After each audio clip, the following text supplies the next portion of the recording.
vk3sl. Wishing everyone a very good evening and welcome to our late night missions here on 160 metres and 2 metres, streaming as well on the YouTube streaming service. That's vk3sl as a channel name. You can just look that up. And there's also another streaming service which can be accessed via a blog page.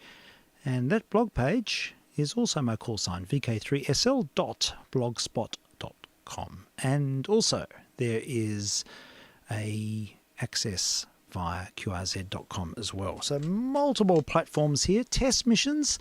We're at it again, and I was supposed to be away this week. We were supposed to be at Inverloch. I would have been walking along the beach and looking at the shipwreck, and everything was supposed to be in holiday mode, but it wasn't to be. We're back where we started. And I'm afraid when I walk out the door, there's only one thing that I can see now. I don't see horizons. All I see is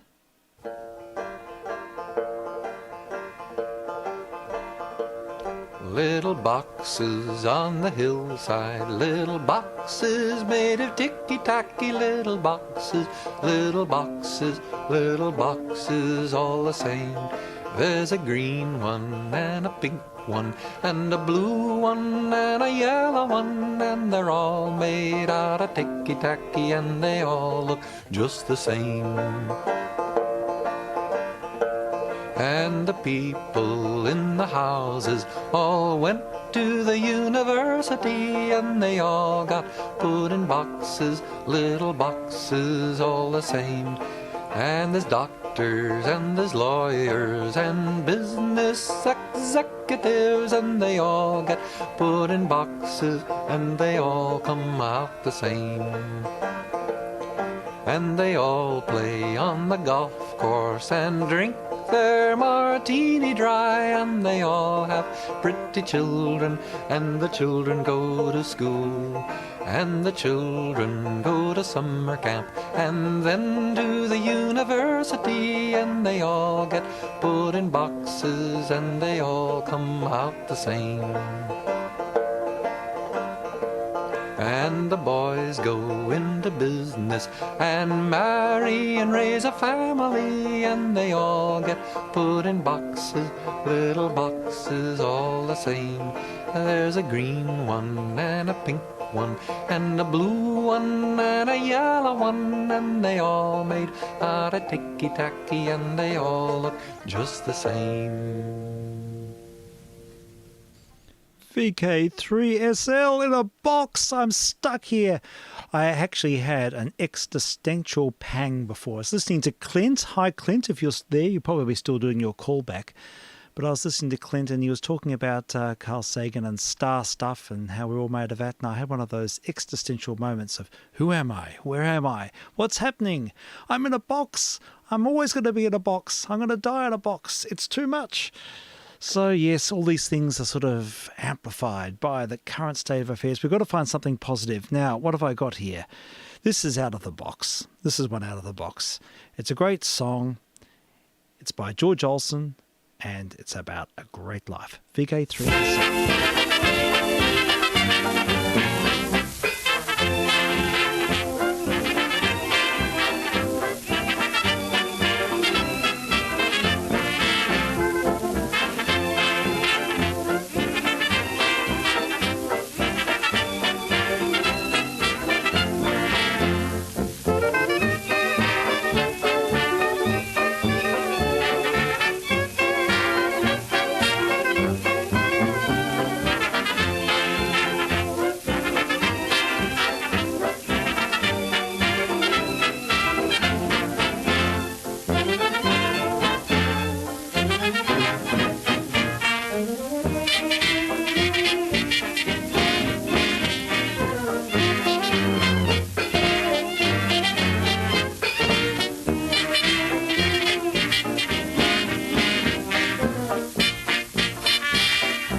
It's a great life if you don't. Weaken, you're a great guy if you won't.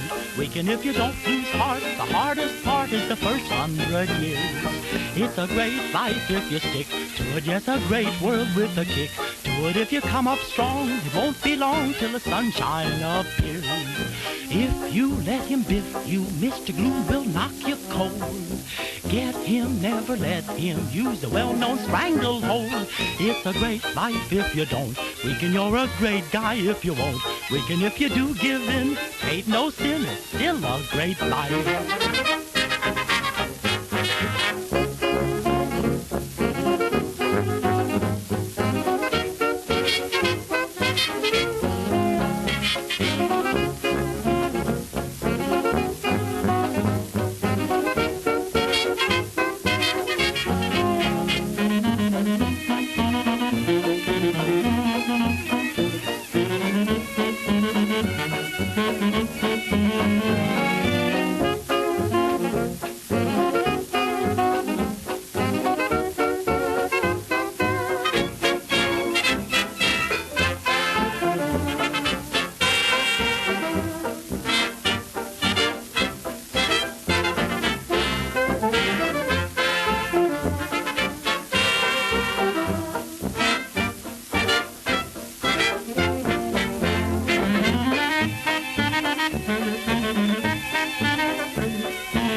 vk3sl testing on 160 metres and 2 metres as well tonight. And these are the late night missions. We've been listening to the music of George Olsen and his orchestra, recorded in 1930.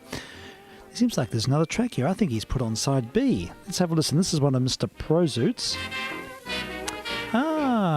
These are such good transfers. I think we'll have a listen to this one as well.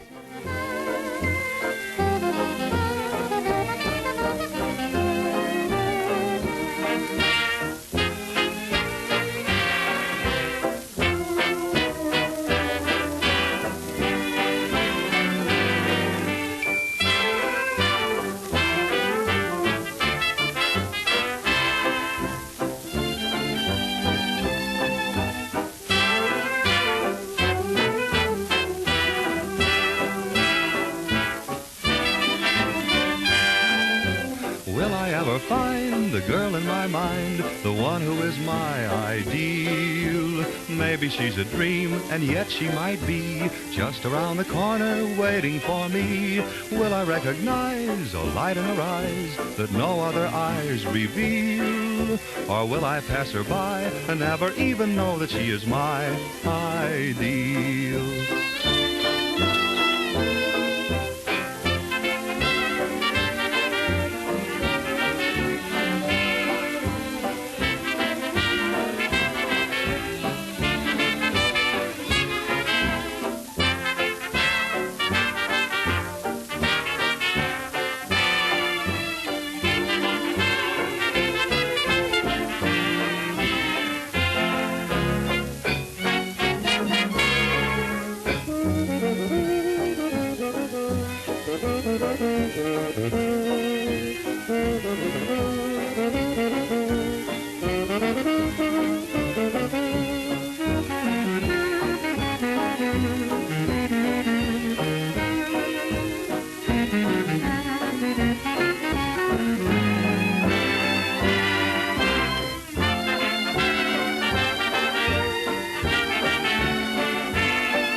That delightful cavity resonance of a 40 RCA4A condenser microphone. And pretty fire recording for 1930 and beautifully captured there by Mr. Prozoot. We celebrate Prozoot a lot on these airs because he is a magician. He brings the music to life, and I think he equalises by ear because it just sounds like it's very personally acquainted. They sound terrific. Okay, well, what do we got? We've actually got some guests coming in a bit later on tonight, so I'm really pleased, and it'll be a surprise. We'll keep it a surprise. And we'll have Frank with us, but we'll also have another very special guest. And we'll be playing quite a bit of nostalgia. So I think we'll have one more. Just one more. This is something that popped up this week. And then we might have something a little different just to sort of change tack, because we'll have lots of nostalgia later. So let's go to 1939. I know nothing about this record whatsoever. And you'll soon know why. vk3sl. Testing.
Exotic Nippon music from way back from the 1930s. vk3sl test missions on 160 and 2 meters. And streaming as well. You can find the streaming service on as a YouTube channel. vk3sl is the channel name. All right, I think that's sort of exotic and otherworldly. I think we might find something else of similar vogue. And we have a bit of Romanian music, another Romanian record on the table on the SP10, and I think I'm set up, ready to go. So let's hear a bit of this now. And greetings to listeners out and beyond. I know Mr. Stew's out there in the hinterland, the great desert hinterland, listening in. So greetings to you. And this may, well, in a different world and a different set of circumstances, this music may have had particular relevance to you. vk3sl testing.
Well, I think we'll play... It caught me out. I think we'll hear some more. We'll keep going with a bit more music from Romania. It's taking me back.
vk3sl, yay! We got a faded at that point.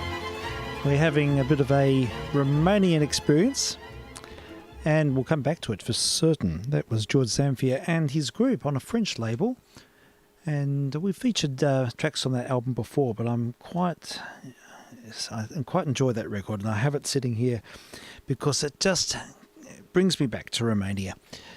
Okay, well, I think a bit after midnight, we'll invite Mr. F and Mr. J in with us.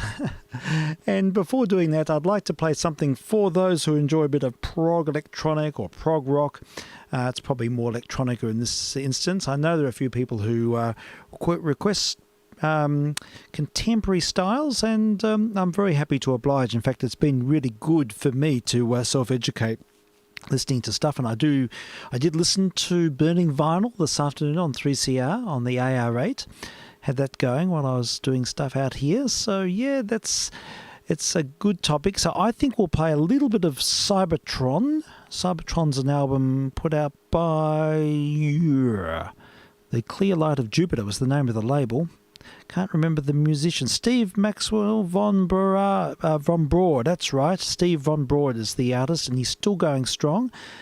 And this is his work with a Korg 700 synth and ARP 2600 synth. So those who are into synths will make sense of this.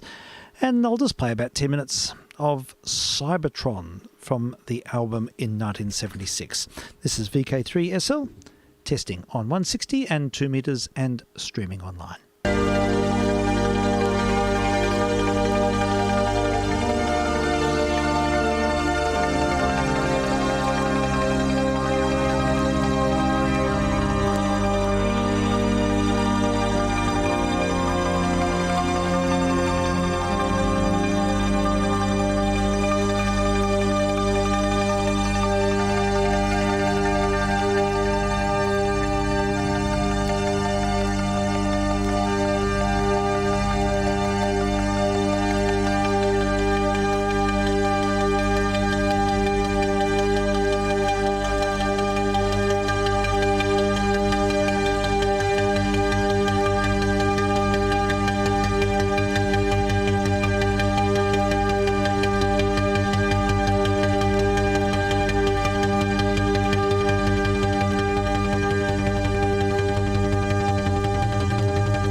that was it. There was a track. Oh, something's happening here. Oh gosh, I have to just turn this off for a sec. We're just getting a bit of feedies back there. There's a track entitled Sonic, a Sonic Overdrive. I think that's what we were just experiencing before. Sonic Overdrive, and it was with Cybertron. And it featured Steve Von Braud and Jeff Green. Recorded in Melbourne, I think. Anyhow, we'll move on and have a short classical offering at this point, because we've actually been listening to a lot of classical music in the afternoon missions. We do a Corona session between 5 and 6:30 most days, and that's where we sort of spin quite a lot of vinyl and provide classical music, art music, serious music, not so serious music. There's a whole variety of things we play, but it's there as varied forms of modulated sound for people not to be entertained by. That's the object of it. So if that makes sense, I don't know if it does, but you can make whatever sense of it you like. And if you want to be entertained, of course, there is the streaming service as well. So anyhow, our short classical offering today, and this is a request from Frank, and we'll be ushering in Frank and Mr. J very soon. So let's have a look. We've got Impromptu in A-flat, Opus 90, number 4 by Schubert. This is a most beautiful interpretation of the work by Solomon Kuttner, recorded 1956. It's off a TV special, but it is a seamless performance of the piece. It really flows here, and I'm quite impressed. He uses the pedal masterfully. vk3sl testing.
This is vk3sl. We're testing here on 160 and 2 metres. And that was Solomon Cutler playing Schubert's Impromptu number 4. Now, here's the moment where we'll see if we can switch in talkie. We've got Frank with us, and we've got a special guest who I'd like to introduce as well.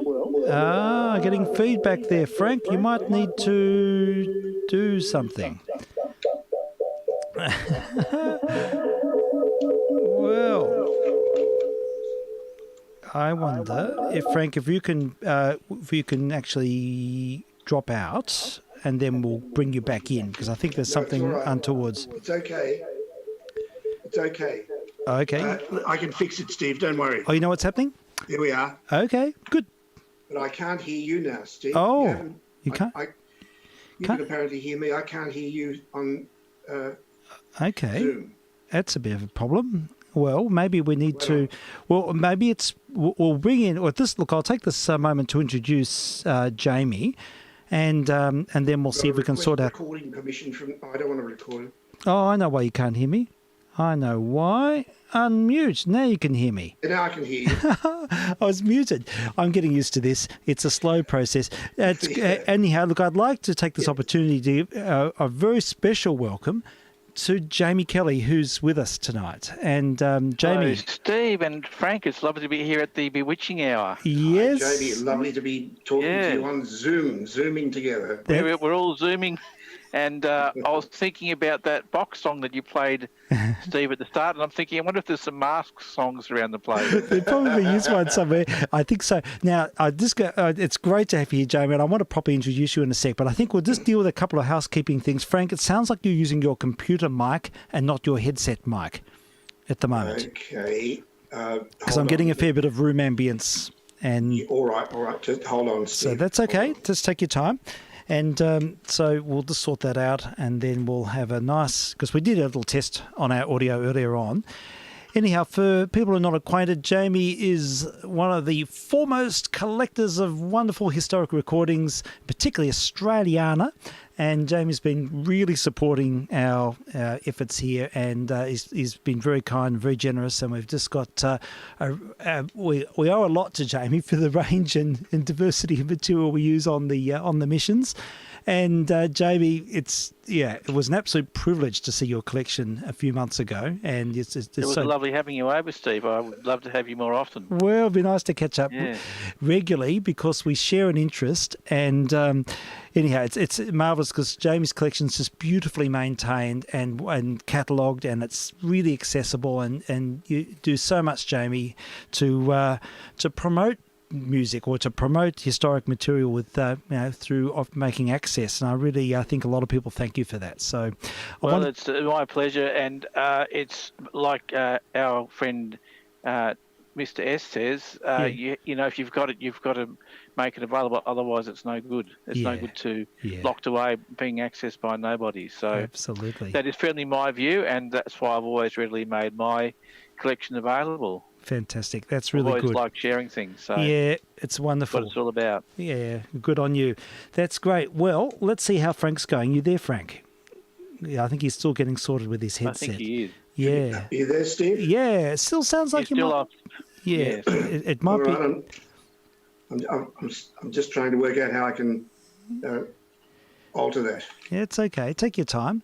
Yeah, it just sounds a little bit more intimate and close if you've got the headset working.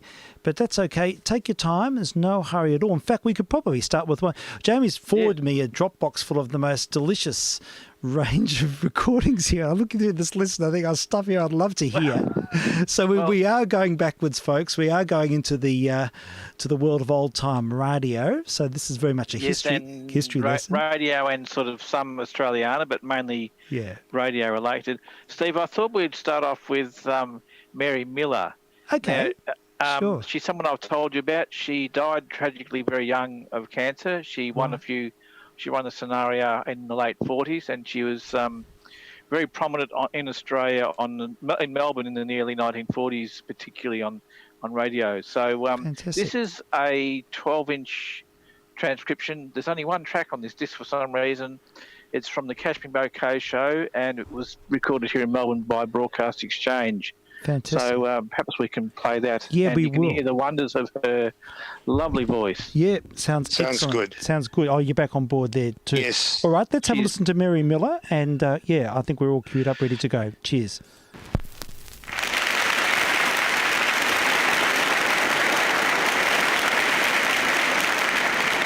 Grand opera has always been the great test of the singer.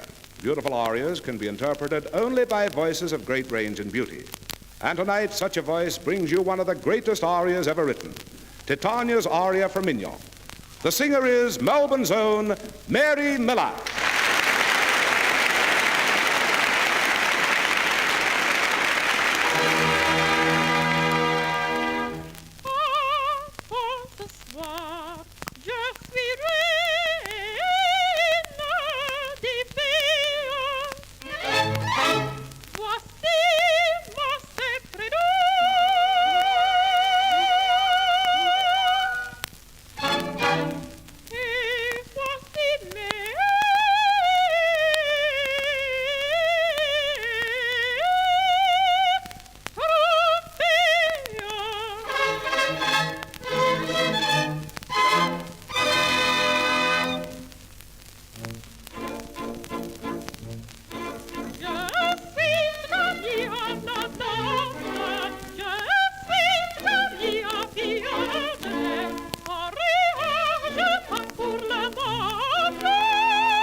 My goodness me. What a voice. What She's an marvellous, isn't she? a voice. absolutely incredible. Is my Mary- audio all right now? Yeah, it's good. Yes. It's really good. Okay. She reminds me of Lily Pons. Oh, she does, doesn't she? Yes, she does. Very good analogy. She I is. think She's got she's that got- lightness of and Yeah. sort of. Oh, yeah. She does, and Bubbliness. very even right through her range, and beautiful characteristics. She obviously had a affinity with the role, and she's a natural communicator. A great top end. Yeah, Oh, yes. God, incredible. That was about 1946, and she would have been about 24, I suppose. Is that Oh, wow. right? Okay. Yeah, So tell lovely, us lovely more voice. about her story. So she died of cancer, you say, when she was. She died of cancer in her late 20s. Oh, no. In about 1949, 1950, and she was in all the radio shows in Melbourne, Youth Parade, and So you can trace her development, I suppose. yes. I've got some documentaries on her, or specials on her, because she was tragically died so young. Yeah, God. terribly. Yeah. So did she ever go overseas? Did she ever sort of move beyond and? No, she hoped to, but then she became unwell. Yeah, right. Yeah. What a sad story. What a voice. No. I'm sure if you did a Google search, you would find out some information on her. Yeah, there's probably a Wikipedia page on it. But lovely, lovely voice, and Beautiful voice. Yeah. sadly, she would have gone. She could have gone. She could have done gone anything. absolutely anywhere. She could have. Yeah, she would have been a major international star had she lived. Yes, yes. So, did she sing right up to the end? Is that sort of late for her in 1946? I mean, you say No, she sang up until the late 40s. I think about 1950. Yeah. right up to the end. Yeah, she won a few of Stedfords and things, and just a beautiful, beautiful voice. And definitely. luckily, I do have quite a bit of her material because she was such a prolific performance in radio in that sort of period. Yeah. Yeah, in the so there's 1940s. quite a lot of recordings of her, Jamie. Yes, there is. Yes. Yeah. That's great. There was a CD put out by her family at one stage Oh, that was sort of semi-circulating as well. Okay. you got that? Yes, you I got do. that? Yes, I do. Yeah. yeah. Okay. Well, it's most interesting. I didn't know anything about her. I know you played when you popped over a few weeks back. We listened to a bit, and but this is an outstanding track. It's wonderful. Yeah. Yeah, We so- can certainly play much more of hers. Yeah, we'll have to So, keep her on the list because I'd like to hear more. And it's a really sad story, to be honest. when you think It's of very sad. eclipsed Yes. talent like that. Oh, okay. Well, look, and was that with who was that with? That was with Dennis Collinson, with the Dennis Collinson Orchestra. Okay. I think it was at the Brunswick Town Hall on that occasion. Really? In 1946. Yes, Right. Jack Burgess was the compere of that show. Sure. Yes. And it was, it featured Willie Fennell and Roy Rinmo and all the top stars of the day. Yeah. It was one of the Colgate Palmolive shows. Right. Okay. Very good. Excellent. Well, thank you for sharing that. It's an awakening, to be honest, hearing a. It was Yeah. great. Yeah, terrific. Yeah, Well, certainly was. we've got. Can I just take a few seconds to thank you for the lovely Solomon? Oh, yeah. It was beautiful. His lovely articulation. You can hear every note. Yeah. And it's so often when you hear that it is spoiled by the pedal being overused and it sounds muddy. Yeah, I know what you mean. It was very subtle use of the pedal, and it just had a lovely undulation. I love the way that the theme I just know, had I a know. sweep to it. It made it flow, but it didn't make it jumble, Yeah, and it was really free from any affectation as well. Yeah, It was a yeah. very sort of just a simple performance without being overcomplicated. It was. And I enjoyed that as well. I listened to quite a few different versions of it, and that was the one that really shone out for I'd me. never heard that. It's a shame about the flutter, though, isn't it? Yeah, it was a little bit fluttery. I know. It's No, I'm not. Not complaining, but it's off TV. Yeah. It's still most well worth playing. It was terrific. Yeah. So thank you, Frank. Thank you for that suggestion, and we'll have to keep you have to keep feeding us with more of your. Yes. Oh well, we will both. Yeah. Well, Jamie, of course, is sort of got so much material that he's putting an enormous amount into it, which is wonderful. Absolutely wonderful. Yeah, it's good. Now we've got an extensive playlist for tonight, and yes, I'll and now it's let you fine. get through it. Yeah, we'll keep looking ahead, and I think Jamie, have you got you got any thoughts about where we Yes, can go I'm next? thinking about let's hear the Sheridan and Molyneux and Sheridan and Molyneux recording. Okay, let me find it. Wow. It'll be under F. Under F, HHJK. FM 294. FM 294. Because that's the Okay, I'm still looking. Let's go. So FM 294. I can see it. Yay! Yeah. Here it is. Here. So this is a feature radio disc. It's a trailer, so I don't know whether it ever made it to broadcast. Okay. But it's a feature radio disc of Margot Sheridan with Bob Molyneux, who did make a few recordings here for Vocalion in the 20s. I think I've got a few Bob Molyneux on Vocalion. Now Don Bradman and that's right. a precious little thing called Love, and there's not many, just a handful. Yeah. Anyway, this is a 12-inch recording, and it's I don't know who the announcer is. I know the voice, but I can't put a name to it. So it's Margot Sheridan as the pianist, and Bob Molyneux as the vocalist. I always have trouble saying his name. Yeah, sure. And this is about 1935. Excellent. Fine. Thank you. We'll have a listen. VK3SL and VK3JR and Jamie all testing on 160 and 2 meters. From favourite compositions, old and new. The pianist is Margot Sheridan, and the singer is Robert Molyneux.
Some folks who never care, but in this world of rush and hurry, it matters neither here nor there. Be steady and realistic, don't hanker for gold or gems, be carefree and optimistic, like old Father Thames. High in the hills, down in the dales, happy and fancy-free, old Father Thames keeps rolling along, down to the mighty sea. What does he know? What does he care? Nothing for you or me. Old Father Thames keeps rolling along, down to the mighty sea.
evening breeze is sighing, moon is in the sky.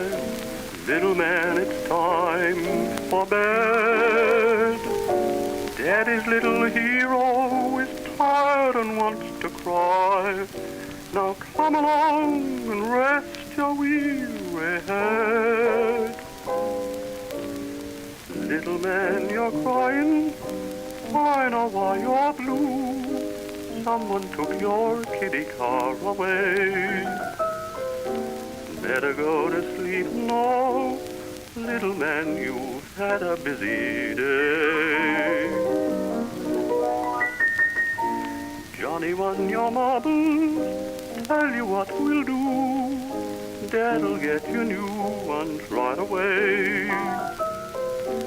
Better go to sleep now, little man, you've had a busy day.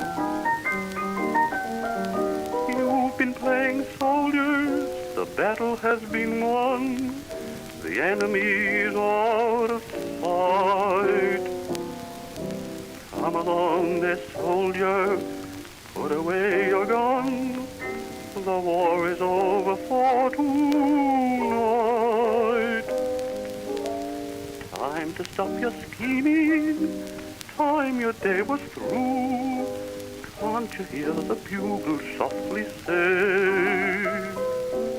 Time you should be dreaming, little man, you've had a busy day.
The delightful musical interlude you have just heard was provided by Margot Sheridan and Robert Molyneux and produced by Feature Radio.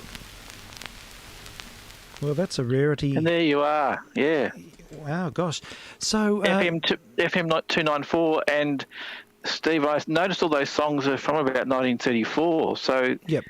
Must date around that time. I think so. So what would the provenance of, what's it, so that would have been used as it was a trailer. Trailer. It says in the label, it says in the label, okay. Sheridan and Molyneux trailer. Okay. Right. Interesting. Yeah. So probably it never made the light of day as a program. Okay. So they just it's like a test pressing. Very, very interesting. And it was. Look at he's got quite a fine voice. Yes. Yeah. He's more distinct, isn't he, compared to the vocalians and the broadcast? Oh, you hear a lot more. You hear a lot more in the transcription, definitely. And, there's a lot of interesting piano parts. She sounded like she was just improvising or just working through all those. Margot Sheridan was the resident 3KZ pianist all through the golden years of radio. Yeah. She certainly was. And there was Mabel Nelson on DB. DB and Vera Howe. Yeah, and Shirley Radford on... Shirley Radford. Yeah. Yep. They all had these resident keyboardist, Steve. Yeah, well, you can tell that she's really adept, and she's just it's easy for her. Yeah. Oh, yes.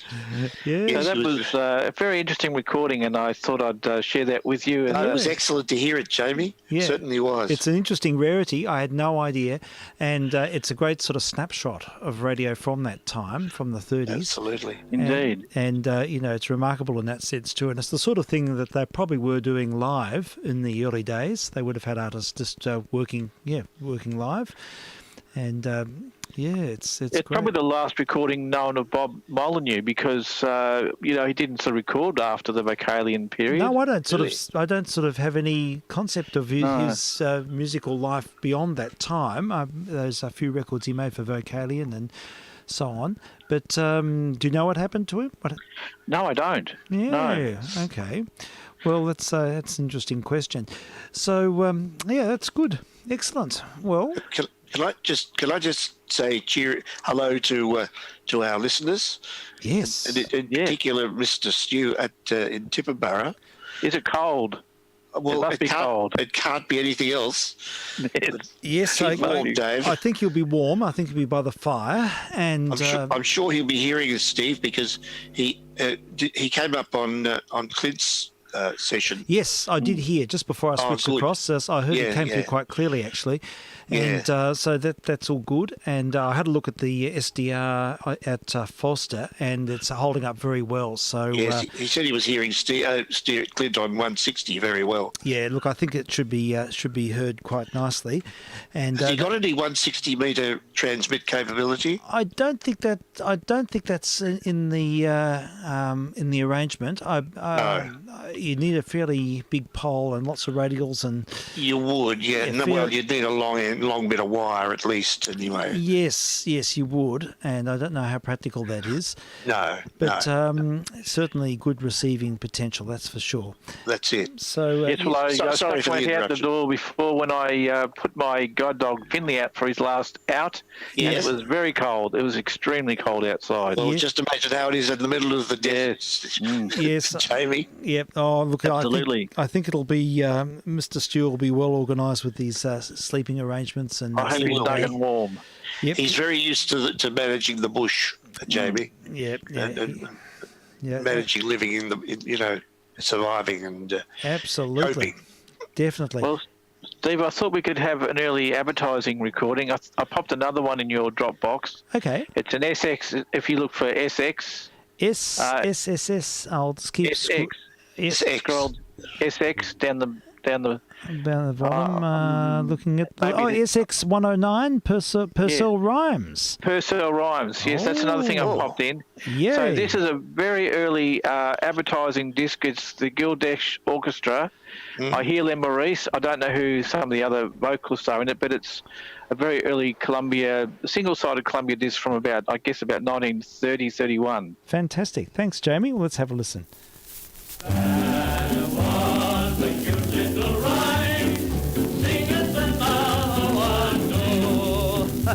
Right, we'll sing you one of the famous Purcell rhymes that everybody is talking about.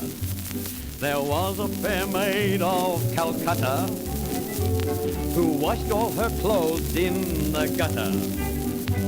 A stately Maharaja called out from his charger, "Why don't you give Purcell a flutter?"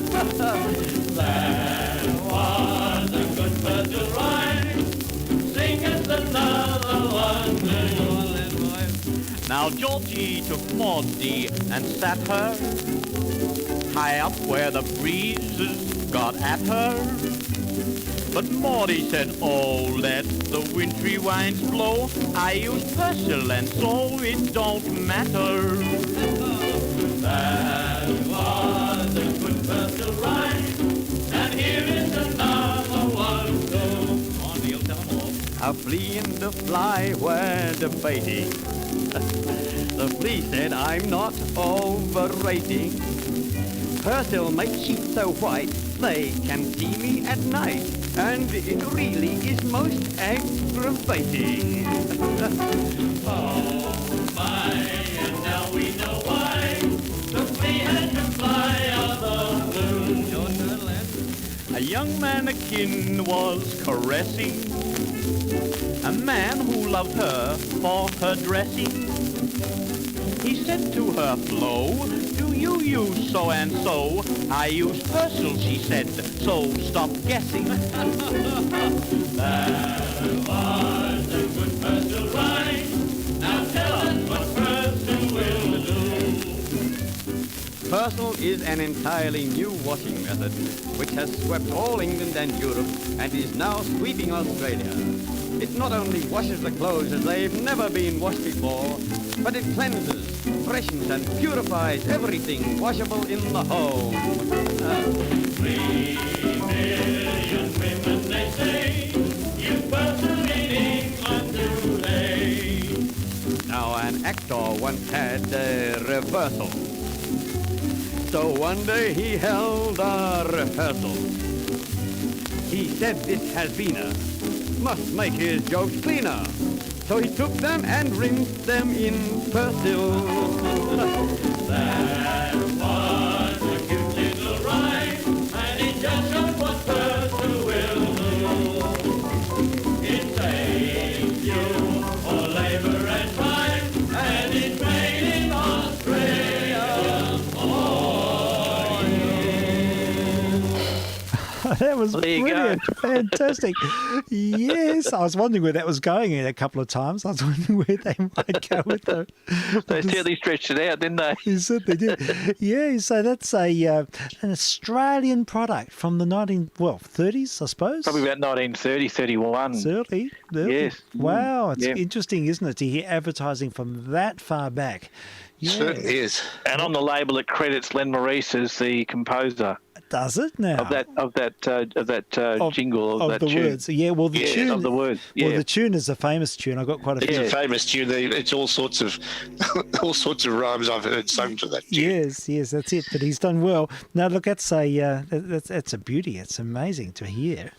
Yay! So a bit of that's deep nostalgia. That's That's historic. Very deep.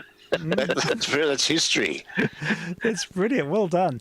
Well, that certainly cut the ice. Well, I noticed you've got a Luna Park closing song. What's Yes, that? maybe you can use that as a close, perhaps, or All right. towards the close. Yep. Okay, we'll keep that one for later.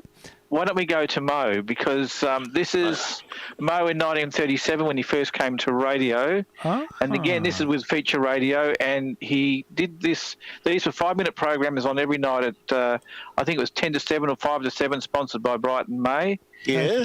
And The matches. And the matches. And Sadie Gale is in some and Lloyd Lamble's in some.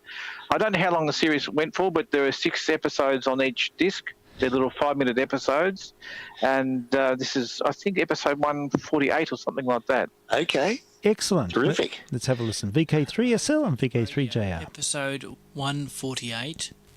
Oh, there you go. Okay.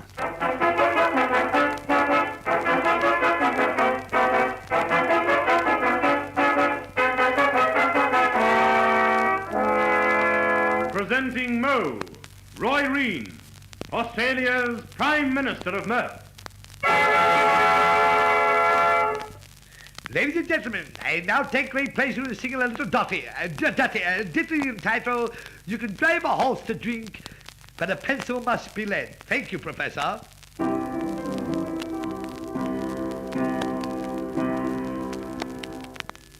Pardon me, but are you the singer who was programmed for tonight? No, as a matter of fact, he couldn't get along, so they sent me to take his place. Oh, I see. What is the name, please? Mo. How do you spell it? M for Emma and O for Hotel. And what... Don't shh in my face. Well, you take your face out of my shh. Are you a trained singer? No, I crammed it in here. I mean, have you ever taken lessons? Because if you haven't, you can't sing here. Oh, Pipple. I beg your pardon? You heard me, Pipple. P-I-double Pipple. Well, this is really most unusual. Yes, but I've got an unusual voice. What is it, a baritone? No, I'm a real baritone. Really, old man, you can't... Now, don't argue with me. Yes, but I... And another thing, how dare you speak to me when I'm interrupting? Ladies and gentlemen, I will now sing a little number entitled, Never Go Around with a Lady Unless You Are Sure You Can Go 2 Rounds with a Husband. Thank you, Professor. Dash it all, you can't walk in here and just start singing. You've got to be trained. Did you hear that lady singing as you came in? I did. Well, that was my wife. She paid £100 to have her voice brought out. Well, you better save up another album and get it pushed back. Now look here, old boy. Ladies and gentlemen, my next number will be a little ballad entitled Don't Go Down the Mine, Daddy. There's plenty of coal in the scuttle. Thank you, Professor. Don't go down in the mine. I don't believe you know the first thing about music. Oh, yes, I do. Ask me something.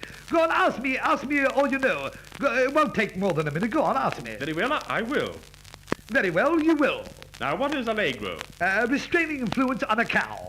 Allegro? Oh, allegro. Crack, I thought you said a leg rope. Now, do you know how many bars there are in a movement? No, but I know how many movements there are in a bar. 2. 1 to bend the elbow and 2 to bend it back again. Well, what's the difference between...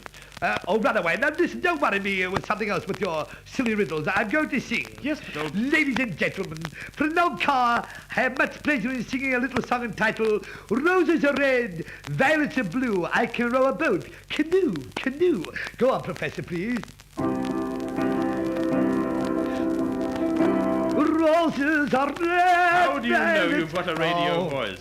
I'm not interested in radio voice. No? I'm more interested in rodeo dough. Oh, and you expect to be paid for singing? Of course I do. Tell me, what is your fee? Well, I generally get so much per note. 5 bob for quartets, 76 for quavers, and 10 bob for semi-quavers, and so on and so on. And tell me, what do you charge for a whole aria? Oh, that depends. Depends on what? On the aria of the area. Yes, but...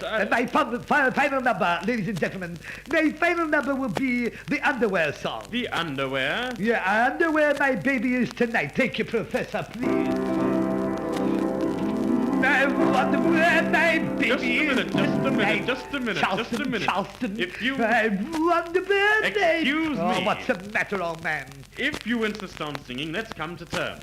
Now, what do you want for singing? A piano and a sheet of music, and I'm set. No, I mean, how much money? Ah, now you're singing another tune. 3 guineas. Listen, I'll tell you what we'll do. You sing the number, and we'll pay you for what you're worth. Now, will that suit you? No fear. I'm not going to sing for nothing. The Oxford Show, That's it. episode 1. There we go. We'll just do a fade on that. Yes. Okay, good. Well, there we go. I'll just turn the off button there. That was so that's Early Mo. That's written by Fred Parsons, I believe. I was going to ask you if who wrote the material. Okay. Yes, and Lord Lamble there with him as the he was the Shadow, of course. Later he on. was the Shadow, yes. You'd remember that, Frank? I certainly do. I used to get nightmares after listening to the Shadow, Jamie. I was about 7 or 8, and they were pretty scary for an 8-year-old. They certainly were, weren't they? Yes, but that was late, about 1947. But that was, Lord Lamble when he first came into radio in Melbourne, and then he moved to Sydney after the war. I didn't know he ever was in Melbourne. Now, Steve, I think you should have the next pick because you're the host. Well, I'm just realising that I'm just thinking now. Mo came from a vaudeville background, didn't he? And was he born in Australia? Where was he? What was the? I can't recall the full Mo story. Well, I believe he was, but what was it, 1886 or something? Okay. Like that, he died in 1953, 54. Sure. And he was 64, 65, about 66, something like that. Okay. Right. So he came into radio quite late in the piece. Did. Yeah, sure. Yes. So he made those parlour phones, Stiffy and Mo, with Nat Phillips. Yeah. In the 20s. Yeah, that's right. And also the Columbia, the famous one with Sadie Gale. What's it called? Do You Feel All Right, Lovey? That's right, yes. Which was a big seller for him. But as you can hear with these, there's no audience. So there isn't. It's a very different dynamic. I was just sort of contemplating that because usually you get that interaction and he really fuels, and it's sort of, he's synonymous with that interactive audience experience, but here it's quite sort of, his pace is a bit different maybe. It's interesting. He bounced off an audience beautifully. He interacted with them. Yes. So if you compare that to The Barmaid and the Butcher or McKechnie Mansions, it's very different. Yeah, it's quite different, but he still sort of gets away with it and does it well, doesn't he? Yes, I think the series went for a couple of years. Yeah. 4 nights a week, 10 to 7 or 5 to 7. Righto. And about 1937, a feature radio. Gosh. How many of them are around? No, those came to me via, through Lee Murray, who gave them to Clark Sinclair, who passed them on to me. Okay. So that's how I ended up with those Yes. Fantastic. those Mo transcriptions. They're very interesting, really interesting. I look forward to listening to more of them. Yeah. Okay. Well, let's see. There's so much on this list here. We could have a sort of a dance bandy interlude, couldn't we? Maybe? Yes, we could. I was thinking that. And just before you do, I'll give you a technical report, Steve. Yes. Both 2 meters and 160 are sounding very good. Oh, tremendous! That's good. I was going to ask you about 2. I get a bit of buzz on 2 in here because it's just the way that the receiver's set up, but that's good to know that it's working well. Excellent. Yes. So that's fine. Now, I think you said you put in a Vitatonic here somewhere. Yes, I did. At the top, 208, I think it is. Okay, let's have a look at the list. Yeah, 208. The Dorsey some nice Paul Whiteman, some 1932 Victors, those long plays. I'd like to hear a couple of those.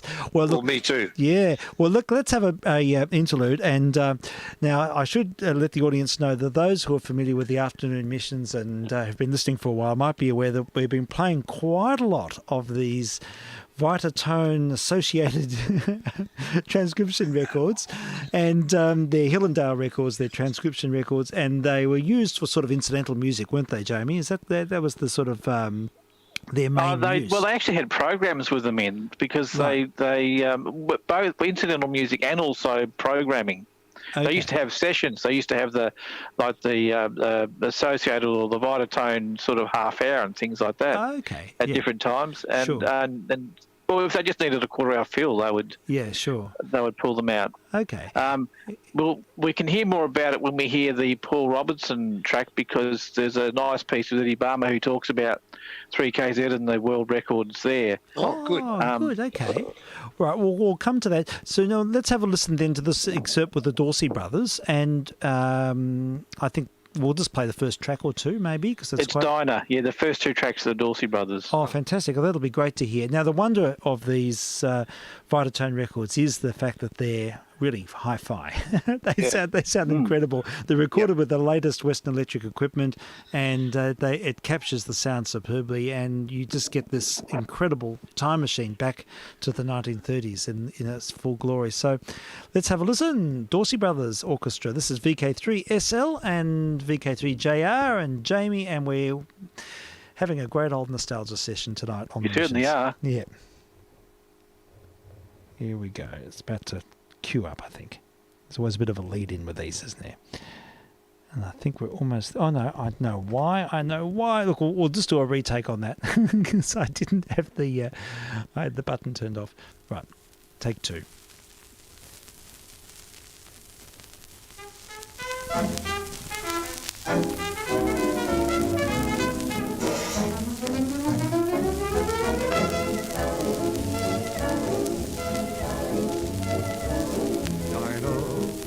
Anyone finer in the state of Carolina? If there is and you know her, show her to me, oh Dinah. Keeps Dixie eyes blazing, how I love to sit and gaze into the eyes of Dinah Lee. My darling, every night, why do I shake with pride?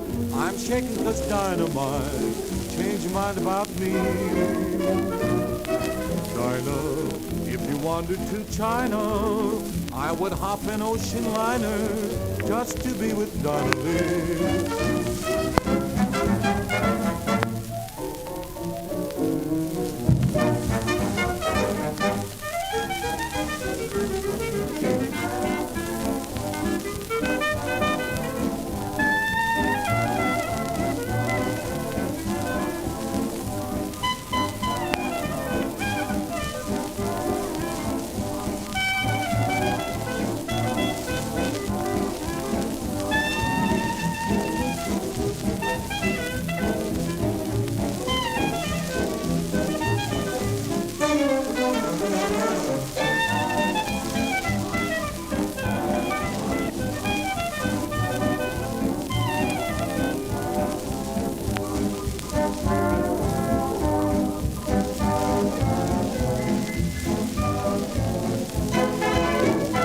crazy about a gal named Dinah. I wonder if there's anyone finer down in the state of Carolina. Crazy about Dinah Lee. And if she wandered down to China, I would hop myself an ocean liner, just as I could be with my sweet Dinah, to be with Dinah Lee.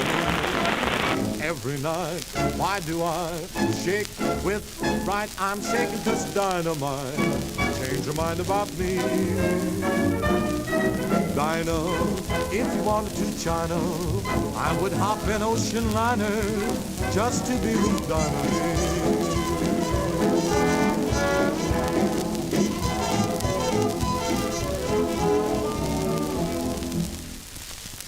Dorsey Brothers Orchestra from what, about 1932? 35. Yeah, 34, okay. 35. Sure, great, fantastic recording. Nice to hear. Is that on a 16-inch? It's a 12-inch. Okay, sure. It almost sounds like Bing Crosby, doesn't it? But it's not. But it does. Very similar. Yeah, who's the vocalist? He's got the real crooner style, hasn't he? He certainly does. I'm just wondering who it is. Doesn't say. Yeah, No. yeah. And it's got some Glenn Gray on it as well. We'll have to have another listen to that one later on as well. Yeah, oh, it's a good interlude. Would you like some more dance band? Oh, yeah, I think so. What about Paul Whiteman and Let's Face the Music? Oh, it sounds good. Yeah. That sounds good. I'm just going to go and get a cup of tea. I'll be away for about a minute. No problem well, you'll at have all. time to do that with this. It's a 33 1/3 10-inch these Victors, so there's a double side. I think it's a double-sided from memory. Okay, sure. I'm just looking for it, and yeah, that's It's under L. It's under L. Under L1602 or something, because that's the. Oh yes, here it is. I can see it. Yes, Paul Whiteman, MP3. Off we go. VK3SL and VK3JR and Jamie. 3JR with VK3SL and Jamie. Yes.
Lover's dream, lovely summer dream, gone and left me here to weep my tears into the stream. Sad as I can be, hear me willow and weep for me. Whisper to the wind and say that love is sin, to leave my heart a breaking and making a moan. Murmur to the night to hide a starry light, so none will find me sighing and crying all alone. Oh, weeping willow tree, weep in sympathy, bend your branches down along the ground and cover me when the shadows fall. Bend a willow and weep for me.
before you take your love away.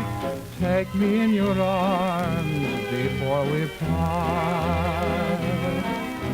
Let me thrill again to your caress of yesterdays. Let me fill again my hungry heart. 1 hour's gladness that we knew in the past. 1 moment's madness, although it be the last. Hold me fast. Blind me with your charms and all the stardust in the sky. Take me in your arms and then goodbye. Goodbye.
I should have said goodbye at 10.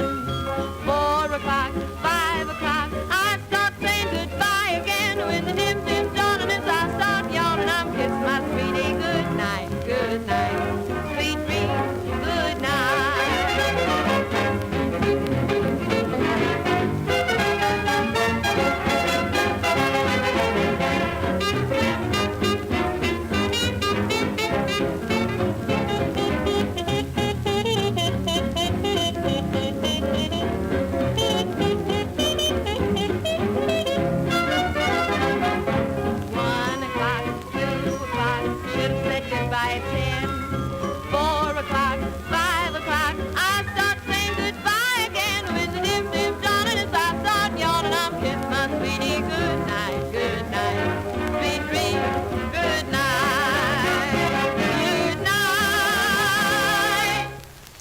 Yeah, very polished ensemble, aren't they? Isn't that lovely? Yeah, really well played, and lots of gear changes early on in the year. It almost sounded like Irene Taylor, but I don't think it was. You know, the lady in Mississippi Mud? Oh, yeah. Oh, yes. It sounds very similar to her, doesn't it? Yeah. Now you mention it, it does sound similar to her. I know that recording well, and yeah, I wonder if it is. I don't know. I'm not sure that there's any credit on the label Yeah. I have to look at the record again, but we've still got Let's Face the Music that can be played another time. Sure. That's, yeah, for sure. And because Mildred Bailey sang a lot with Paul Whiteman at that time. Maybe that was Mildred Bailey, was it? It could be. Could that have been Mildred Bailey? Could be. Yeah. Well, I thought she had a stronger voice. Stronger. Yeah. Yes. Now, Frank, you'll need to switch your headset on. I think you... Because I think Ramona also sang with Whiteman around that time or just after, didn't she? Okay. You're probably right. I'm not sure. Yeah. And How's that, Steve? yeah, that's great. Yeah. That's good. It's really good. What I'd done was to turn the headset up so I could drink my tea. Oh, I forgot to turn it down again. Now, did we give you enough time for you we gave you enough time, did we, Frank, to make the tea? Perfectly timed, yes, and I could hear it all the way. I turned it up a little bit. I've got to be careful and wake people, but yeah, sure. all as well. Well, it bounced around the house. It bounced around the walls a bit. Just a little bit, yeah. They're such a polished band. It's wonderful. It's great to hear music played to that level, to that... yeah, it's really exceptional when you listen. We're doing swing in our U3A at the moment, and had a fair bit of Whiteman, as you might imagine, as being one of the sort of precursors to to swing, and Fletcher Henderson leading it up to him, of course. Yeah, and see, Whiteman made a lot of recordings in the 30s too, but you just don't hear them very much. He's sort of no, you don't. And this is why it's so interesting to hear these. And some of those vitotones of Whiteman in the early 30s are exceptionally fire as well. Yeah. Unfortunately, because of the Depression, a lot of records just weren't pressed out here. Yeah. We did get a lot, but a lot didn't come out here as well. So Yeah. Or else they're incredibly hard to find. They just didn't sell. No. Well, thank goodness for YouTube, because we're sort of getting the full dose now. That's right. That's right. So we can really get the whole perspective now. But that was Great wonderful. stuff. Thanks for sharing that. That's really good. Really good to hear. Absolutely. That's all right. You can enjoy the other one another time, because that's a fabulous record also. I'd love to. It'll feature nicely in an afternoon missions, I'm sure. Oh, yeah. I should record all mine. I've got quite a lot of those Victor Long plays, because I've been collecting them for years, and there's a lot of good material on them, like Duke Ellington and Leo Reisman. And fantastic. I'd love to hear them. That'd be great. Jan Garber, and there's also the 12 inches too, with like different suites. Fantastic. And so forth. Yeah. That would be great. That'd be brilliant. All right. Why don't we go to Florrie Hodges? Now, this is something I actually haven't heard yet, courtesy of Frank Van Stratten, who made this available to me during the week. Oh, did he? This is a Columbia 12-inch recording, which I've never ever seen. It must be, I don't know of any other copies apart from one held by Frank. It's Florrie Hodges, Australia's bushfire heroine. And I suppose it must date from about 1926 or thereabouts. Gosh. That's side one, and then we'll talk about side two after we hear this. Okay, so I'll freeze it in the middle, shall I? No, the side two is a separate track. Okay, I hope I got the right track. Yes, it says Florrie Hodges. I'd be most interested to hear this. Yeah, vk3sl testing. The following statement is made by Dr. William Maloney, MP, Melbourne, Australia. He is president of the committee which raised over £1,000 for Florrie Hodges, Australia's national heroine. On February the 14th, 1926, now known as Black Sunday, when the bushfires in Gippsland, Victoria, Australia, were raging, Florrie, the daughter of Mr. John Hodges, a timber worker at Monet's Mill, a well-developed bush girl of 15 years, was given the charge of her 3 little sisters by her mother, and was told to take them to Powelltown. Both the father and the mother with others were fighting the flames to keep them from spreading in the direction from where the children had been sent. But shortly afterwards they realized that the fire was beyond their control. The fierce flames were swept with the wind of hurricane force behind them. Florrie will tell you in her own voice her story of how she used her body as a shield to protect her little sisters from the fire. Queen Mary, in writing to me, said in her letter she is full of admiration for Florrie's pluck and courage, and thinks her a real heroine. Were I asked what is the highest ideal of humanity, I should close my eyes and visualize the thorn-crowned Christ, crucified with bleeding hands and feet, and say, that is the highest ideal of humanity. That is the highest ideal of forgiveness. That is the highest ideal of sacrifice.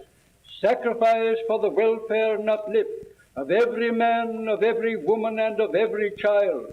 God grant us grace to follow his example. We got down to the creek unhurt, but the wind started to carry the flames from one tree to the other, until those trees surrounding the creek became a flaming furnace. I dipped the 3 children in the creek to wet their clothing, and then soaked myself, but finding the water was getting hot from the falling, burning timber, I knew it was no good remaining there, and though pursued by the fire, I quickly put Dorothy, 18 months of age, under my arm, and Vera, 4.5 years, on my back, and taking Rita, 8 years of age, by the hand, I made through the furnace as fast as I could, up the narrow tramway track. Leaving the sawmills, hoping to reach my parents, I had not got very far when I saw the fire was all round us. The screaming children were blinded with smoke, so I placed the baby between my knees and Vera between my arms, and lay on top of these 2 children, telling the elder girl, Rita, how best to dodge the falling bark and leaves, but my hair caught on fire, and a small branch of tree fell, setting my dress on fire. and I seemed to be burning all over. When, after 2 hours, my father got through the tour, he took Dorothy and Rita, and Mr. Batson and Mr. McFadden helped me carry Vera. For want of a drink, our lips were stuck together, and it was hard to speak. For 24 hours we lay in the only building left, the fowl house. When Mr. Burns brought help, I was carried to Powelltown on a bag stretcher. Then we were taken to Melbourne, a distance of 50 miles in a motor car. I was put in St Vincent's Hospital and Vera and Dorothy in the Children's Hospital, where we remained for 10 weeks. Tomorrow will be Sunday, the 14th of November 1926. Just 9 months since that awful day when 31 men, women and children were burned to death. But when I look at my scars, I thank God that the little ones and myself are still alive. There you go. That is extraordinary. Isn't it? The 13th of Absolutely. November 1926. On a Gosh. Saturday, that was recorded. How about that? That is quite extraordinary. Now, I know Powelltown really well. I've done a lot of walking there, and I'm aware, I've read the book about the history of the town, and I know that the 26 fires decimated the place. Yeah. And with that knowledge, hearing this document, it's sort of very poignant. God. Yeah, you can put it into context, Steve. You can, and what a personal story. What an extraordinary It is. tale. That's the first time I've heard that. I've been wanting to hear that for years, that record.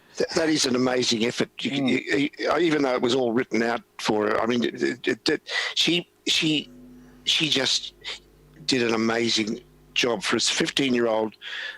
She just didn't panic, did she? Yeah, no, she did extraordinarily well. I mean, in the circumstances, and but also just as a snapshot of the times, the accent, the the way they spoke, the way they sort of reflect. I think that's a really interesting. It's a wonderful piece of history documentary, isn't it? Yes, you want to get a recording of that, Jamie. Oh, God. Get a copy. Oh well, that's yes. Well, that's what we're playing now. Oh right, yes, but you've got to give the original back to. Oh yes. Oh no, I've got a copy of it. So you extraordinary. You know Frank Van Straten. Oh yes, yes. I've known Frank for many years. Yeah, he's a very interesting. He sounds like a very interesting guy. He's a very kind-hearted man. He's done a lot for Victoria, a lot for the Arts Centre. Yeah, well, he's certainly done a lot for the arts, I think. And written some wonderful books too on the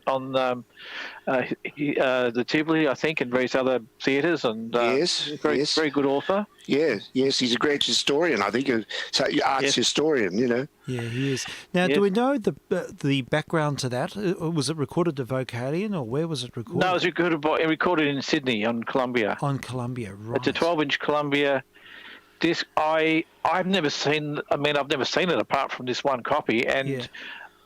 We think that spoken word records are rare, like all the aviation and political records. Yeah. But this one is probably rarer than any of those. Yeah. It is exceptionally. I've never heard it before. Yeah, it's really fascinating. I wonder what happened to Florrie. I wonder what sort of life she had. I don't know. I'm sure we could probably look her up. It'd be interesting to know, wouldn't it? It would be interesting. I wonder what happened. You wonder what happened to these people. You know, they had their 2 minutes of fame. And then do they just sort of become, I suppose they just go back to normal life. Back to normal life if they can. Into their little boxes. 1911, so you'd think she might have lived until the 1980s or 1990s. Something like even 90s perhaps, yes. She was a well-developed bush girl, we know that. She certainly was. Yes. I know so maybe we can hear... Sorry, Stephen. No. I was just there was a guy who did the tall climbs up at Powelltown. It was a fellow who used to take the crown out of those enormous 100-metre mountain ash trees, a fellow called Dan Moorish.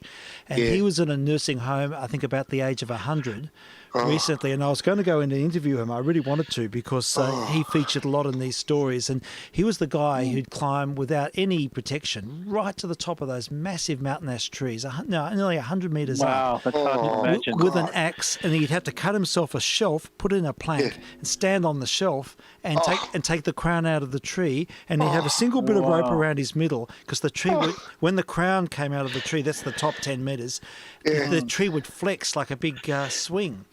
And very, very few people had the skill of taking the crown out of a mountain ash tree, and this fellow did it. And he's like apparently he was like a like a monkey. He just climbed. He must have been. Scale the tree. So what was that? Was that so that the top parts wouldn't fall down? What was the objective of taking out the crown? Oh, I think it was. It was. I think they took the tree in stages, but it got to a point where it was too thick to be able to cut, and I think the thinner wood at the top of the tree, it would all smash and break up if it fell down. I think that's the reason behind it. So they used to cut the crown out first. And you see these pictures of this guy right like a speck, like an ant up the top of this tree. Oh. And to think that he sort of lived a long life and he was, resident in the nursing home with this extraordinary life skill. And he was in Powelltown. He worked at the Federal Mill and the Ada 2 Mill and a number of all the Ada mills. And it's interesting doing the walks in that area. I've done them with Dave. He'll know all about this. And you can see on the boilers, which still sit in the forest. Everything's been, the forest has completely reclaimed the mill sites, but the old boilers are still there, and you can still see the border inspection stamps etched into the metal, and it sort of makes the whole thing. That's extraordinary, isn't it? Yeah, it is extraordinary. Yeah, these artifacts sort of become really real when you see that personal or the human intervention with them. But I wonder if there's any movies of that being done, Steve. Yeah, there's a couple of. Well, apparently there is. There are a couple of films made of the Bush Mills, but the Bush Mills. Number of them got burnt in 26, and then after 39, they basically pulled the plug on most of that area and centralised the mills. Yeah, that's amazing, Jamie. That's a really terrific. We heard it for the first time together, and what about we hear side 2 now, which is Bravery of Young Australians. Oh, wow. God, this is fascinating stuff. All right, well, we'll go to that. I'll have see how we go. Yeah. Bravery. Bravery of Young Australians. Here we go. Yeah. All right, then, let's have a listen. This is side 2 of that disc. Bravery of Young Australians. Thanks. Dedicated to the memory of the children whose heroic deeds have not been recorded. Edited by Charles Barrett, Secretary of the League of Child Helpers. One fine day in August 1864, Jane Duff, aged 7.5 years, with her 2 brothers, wandered into the bush near Horsham, Victoria, Australia, to gather broom for their mother. They lost their way. Each night, Jane, though suffering from the cold, took off her frock to wrap round her little brother. The faith of the little girl was strong. At night she never forgot to say her gentle Jesus, and lead, kind delight, I am far from home, lead thou me on.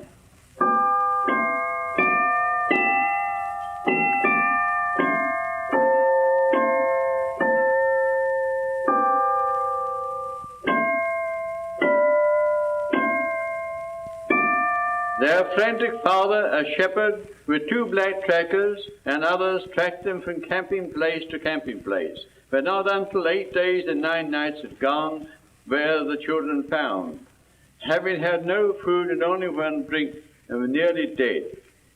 For months the children were between life and death. Later Jane became Mrs. Turnbull and a mother of 11 children. As a widow of 70 years of age, she still lives at Horsham. In December 1876, the steamer Georgette, on a voyage from Fremantle to Adelaide, sprang a leak. The ship's lifeboat was sunk. The women and children were put into the other boat. Before it reached the shore, it capsized and they were all thrown into the water. Grace Bussell, a settler's daughter, rode straight into the boiling surf on her horse to the overturned boat, and after 4 hours managed to save all this human cargo. On January the 25th, 1906, a fierce bushfire was raging in Gippsland, Victoria, Australia. Mrs. Frank Lonsdale, fearing for the safety of her children, prevailed upon the teacher to let them come home, but unfortunately the 6 met with a fearful death. Olive, a child of 13, had promised to look after baby while her mother and elder sister carried water from the creek using their boots for this purpose. On the returning to give them more water, the mother was horrified to find that Olive had passed away, and under her dead body was a sweet little baby still alive. Living and dying, Olive has stuck to her duty like a Spartan of old.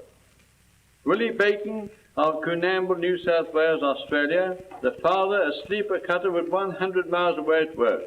On a very hot day in February 1914, his mother was taken suddenly ill. Willie, who was only 10 and a half, acted as nurse. Mother became worse and asked her boy to go for help. Willie saw there was a chance to save his mother. This brave youngster placed his two sisters in the wooden cart and harnessed his young brother and himself in the blinding heat, trudged along the rough road track for 6 miles, gave his message, and fell down exhausted. He had done his duty. When help arrived, the mother was dead, and Australia lost a noble woman, a devoted wife, and a loving mother.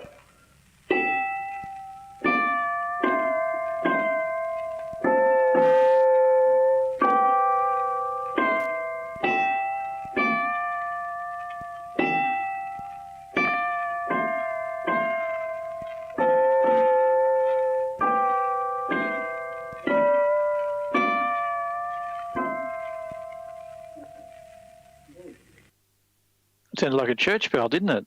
It certainly did. Yes, it was just... Yeah. Well, what a bizarre document. It's a very bizarre. Yes, on the other, an odd mixture. Yes, it's. I'm sort of wondering what the sort of how. Why was it recorded? For what purpose? Yeah. I guess I'm just trying to fill up side B of the record. Yeah, possibly. Yeah, but why? I mean, so it was a record that was put on sale, Jamie, was it? Well, that's my understanding. Yes, it was, but obviously sold in very few numbers. Yes, yeah. Well, it's certainly a. Yeah, instead of putting out a single-sided record, which that was very sad. Obviously, some of those stories on side too. They're real human stories. There's no doubt totally. about it. I mean, they're fascinating documents. A lot of them are just total tragedies, but you hardly get a sense of that because one just follows another so quickly. Yes. You don't have time to soak it in, really, do you? Exactly. No, there's no tie-ins really. It's just It's just a series of little vignettes or little stories. Little vignettes, yes, and most of them are very sad endings. Well, very sad. Yeah, and I suppose, well, I mean, the other side's it's so poignant because it's the girl telling the story, even if it's written out. Yeah, that's the ripper, isn't it? It is, but in this instance, I mean, it's Australian history. It's close. It's close to the time. I mean, it's when you think of those tragedies. Nearly 100 years. It's right. It is. Yeah. So it's sort of very. It's important to to hear this sort of stuff because it's. Well, it's great to share it with the missions. Yeah. It's lovely, Jamie, to have you on. Yeah, it is. It's marvellous. This is just really fascinating, but quite remarkable material we're hearing tonight. And considering that hasn't been heard for, well, close to 100 years, possibly. Yeah, and, that was quite fascinating. Well, how about we go to hear Eddie Barmer talking about world records and the Bluebird of Happiness, and then we'll hear it after we hear from Eddie Barmer talking with Neville and Clark. I remember Eddie Barmer. He used to do a program called the P&A Parade. He did, and the world famous tenors. That's the one. Okay, Sunday night. I'm looking for Eddie Barmer. Looking. Yes. Under E. Under E. Eddie Barmer. There it is. And which one first? Eddie Barmer, and then we go to Paul Robson. Okay, yep, there we go. I've got it. No worries. It's all set. Let's have a listen. vk3sl testing. One of the records that was part of 3KZ's history was the Bluebird of Happiness. What's the story there? Because there were two versions. It's fantastic because in 1934 we managed to get hold of the Victorian rights for the World Broadcasting System, which then had 600 records in their particular repertoire, and they added to them at a rate of about 20 a month for 20 years. We called it, because it was vertical cut instead of lateral cut, we called it Hill and Dale, but they revolved to 33, not at 78 as all the records did. So we had to put in a special, and they also had a diamond disc, a diamond cutting head instead of old needles, you see. Mm-hmm. So we had to put it in beside the announcer's table, and they played every record there. We couldn't put them into the record room, and thus we couldn't really audition them. We had to let them go straight to air and let the announcers tell us whether they were good or bad. This is incredible, but it was 1934. Yes. Terry Deer came to me one day in 1935 and said, there's a very good record there by a bloke called Paul Robinson. It's called Bluebird of Happiness. You better have a listen to it. Well, we could only listen to it when the station was off the air. We couldn't hear them in the studio because they'd go over the air in the main studio. So I had to go in one night and hear the darn thing, and I thought, this is exceptional. We will do something with this. We are the only station in Melbourne with it. It remained that we were the only station in Melbourne with it till 1948. 14 years later, it came out on HMV here because he wasn't Paul Robinson. He was the great Jan Pearce of Metropolitan fame, and he was actually recording for then RCA in America. So he had to change his name to Paul Robinson for the Hill and Dale. So I suggested that we wouldn't play it every day. We would play it tonight, and we'd take space in the papers every day to say that it will be played again at such and such a time in a few days' time. And every time we played it, we announced when it would be played again next. So we only played it twice a week. Can you imagine in these days of top 40? Yes, we where played it's every it twice a week for 5 years, and it became the biggest hit in Victoria pre-war as a result of that. That was a Nobody very else had clever it, idea. Nobody else had it. If everybody had it, we couldn't have done it. But it was a very clever idea to actually advertise, and I think it probably would have been the only time in history that a radio station would advertise that they're going to play a certain record. Couldn't be done unless they had it exclusively, which we did. Yes. Well, there we go. That's the backstory to the... That's the backstory, yes. Yeah, to this elusive Paul Robinson record. That is amazing. And now we hear the record. We'll hear the record for sure. I used to play it a lot even when I was a kid. It was... really? Of course, everyone had it by then. Yeah, sure. So this is the beginning. But it was one of the big, much played things on programs like Penny Serenade and request programs, of which they had a few in those days, quite a few. Fantastic. Okay, well, let's have a listen to the record in question.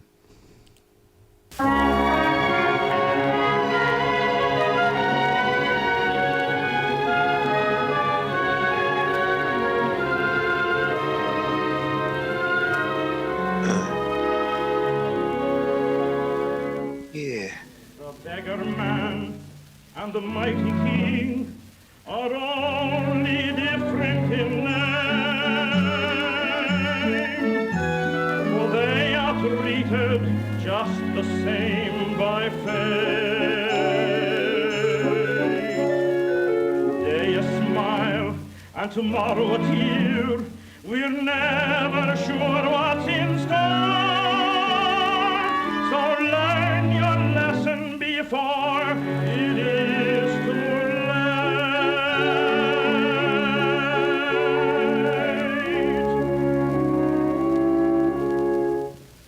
So be like I, hold your head up high till you find the bluebird of happiness.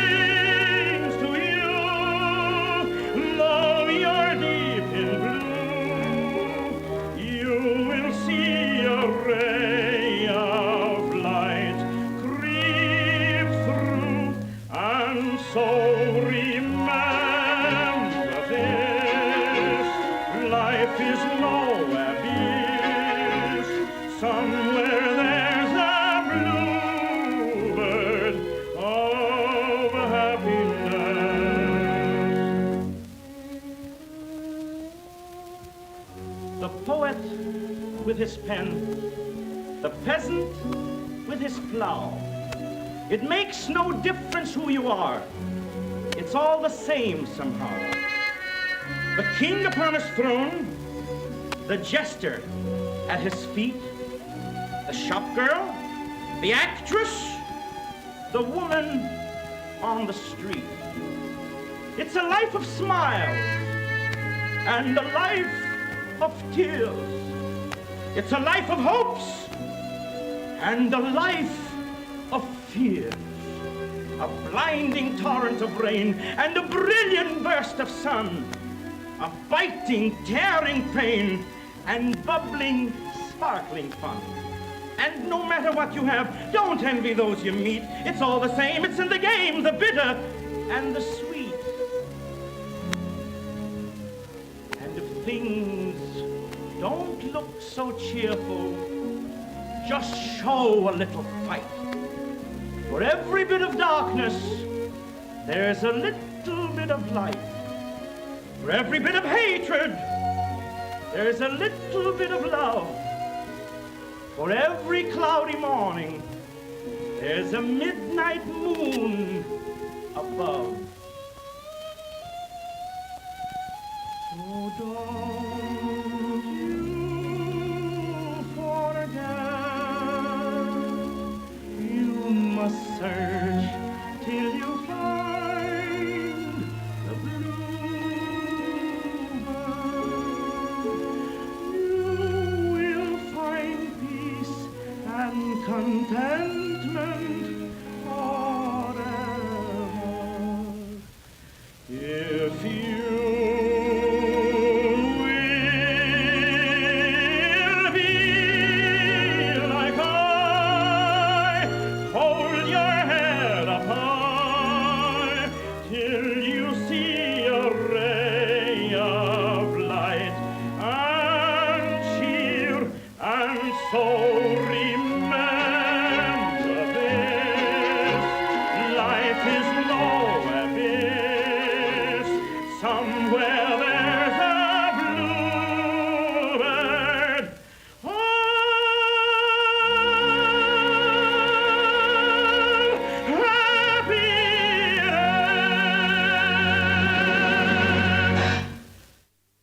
Well, There you go. Amazing. So that's John Pierce, aka Paul Robinson on the label.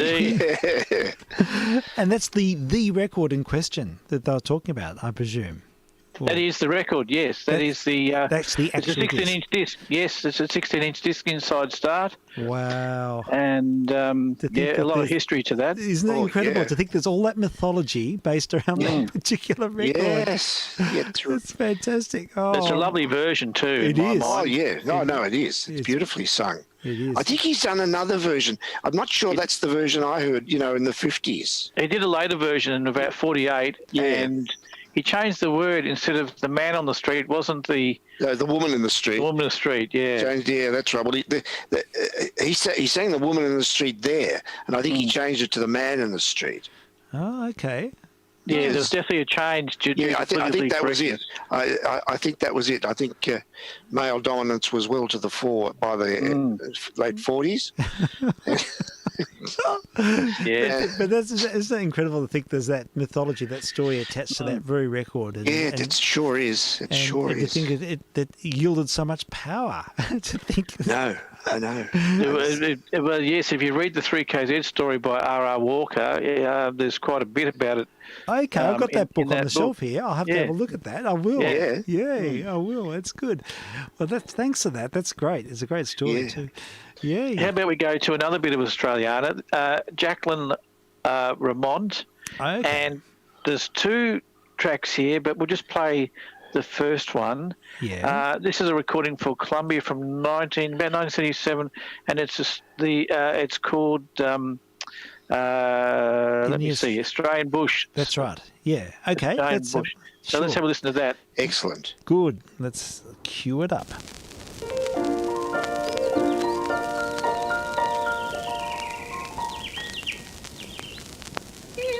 Australian bush when the sun shines, that's where I long to be. Midst the glory of the waterfalls and the scent of a big gum tree, I hear the bellbird calling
How quaint is that?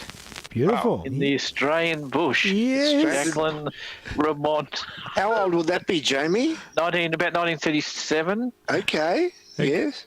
And Yes. I wonder who was doing all the imitations. The I kookaburra. love the sound effects. Yeah, The kookaburra was amazing, wasn't I it? thought so. Yeah, that was the party piece. The kookaburra. I reckon it would have been really hard not to crack up. I think so. That's right. If I heard that, Certainly raised a smile with me. I have to say. Yes, you I'll can try not to laugh. You can just imagine in the control room, someone with a bit of a smirk on their face, and having that domino effect, and the poor artist would have to keep singing. But no, she did it was very quaint, very Australian, very Australian. Very Australian. Yes, that's right. Fantastic! Oh wow, what a rarity that is. So it's on a Columbia. It's a Columbia, yes. Probably, I don't know, I've only ever seen one copy of it, but there could be others out there, but I just thought it was a quaint bit of Australiana. Definitely. Oh, it is. And Totally. I wonder what happened to Jacqueline Remont. Yeah, I don't not know. a lot, I reckon. I don't know. There could be some providence about it that I don't know about. No, but, yeah. Yeah, she's probably someone's grandmother. She probably. Indeed. I hope so. Yeah. So, what else? Look at the list. We've got so many wonderful things here. We've got a bit of time, so yeah. What about we go for a bit of OTR? So we can either go for Musicians Take a Bow, which is a 3DB program, and hear a bit of that, or Last of the Hillbillies with Bob Dyer. You can take the pick, Steve. Yeah, go on, Steve. No, you choose, Frank. No, you. All right, I'll go Bob Dyer. Okay, Last of the Hillbillies. Yeah. This goes back to the early 40s. I think Bob's a very interesting character. Okay, for sure. We'll have a listen to. Or should we give it about 10 minutes? Yes. Okay, let's have a listen.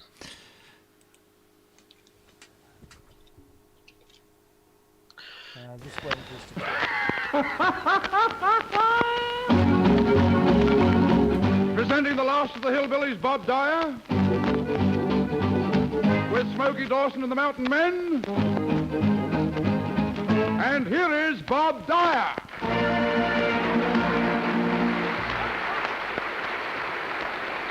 Thank you very much, ladies and gentlemen. Oh, thank you. That was lovely. And hello, customers. Gosh, did Cecil and me have fun yesterday. We rented the boat and we went fishing, didn't we, Cecil? I'll say we did. Oh, I've never seen so many fish in one place in all my life. Cecil, you should watch Uncle Henry when he fishes sometime. Oh, what does he do when he gets a bite? He scratches it. Yeah. Oh, I shouldn't have said, but you know, Cecil, did you know that fish are one of the world's most universal foods? Yes, that's right, Bob. And you know in some parts of the world fish are even used as means of exchange instead of money? What do you mean, fish instead of money? Yes. That's silly. Well, why is it silly? Well, can you imagine jumping on a tram in the morning, handing the conductor a barracuda, and saying 2 sections, please? Can you imagine? Silly. Anyway, Bob, when are we going fishing again? Oh, we'd never find that same spot again, Cecil. No, I fixed that. I marked the exact spot. You marked the spot where we fished? Oh, that's good work, Cecil. How did you mark it? Well, I made a cross mark on the bottom of the boat. Yeah. Cecil, you're a dill. Why? Suppose we don't get the same boat. Yeah.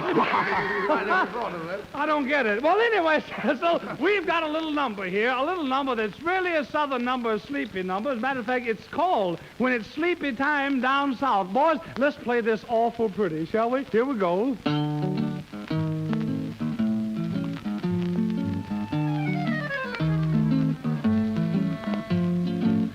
Pale moon shining on the fields below. Dark is singing songs soft and low. You needn't tell me so because I know it's sleepy time down south. Soft wind blowing through the pine wood trees. Folks down there live a life of ease. When old Mammy falls upon her knees, it's sleepy time down south. Steamboats on the river, coming and a-going, splashing the night away.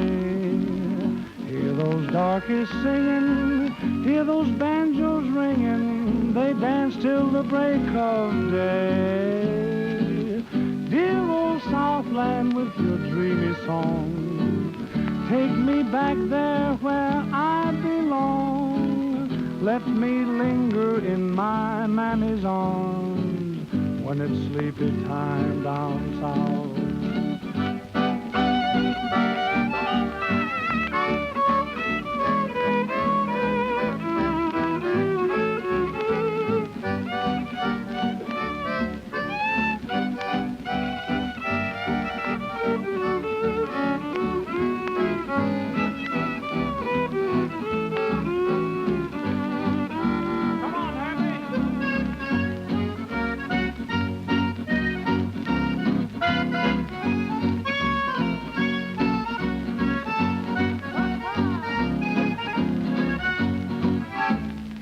Dear old Southland with your dreamy song, just take me back there where I belong. How I'd love to be in my mammy's arms when it's sleepy time down south.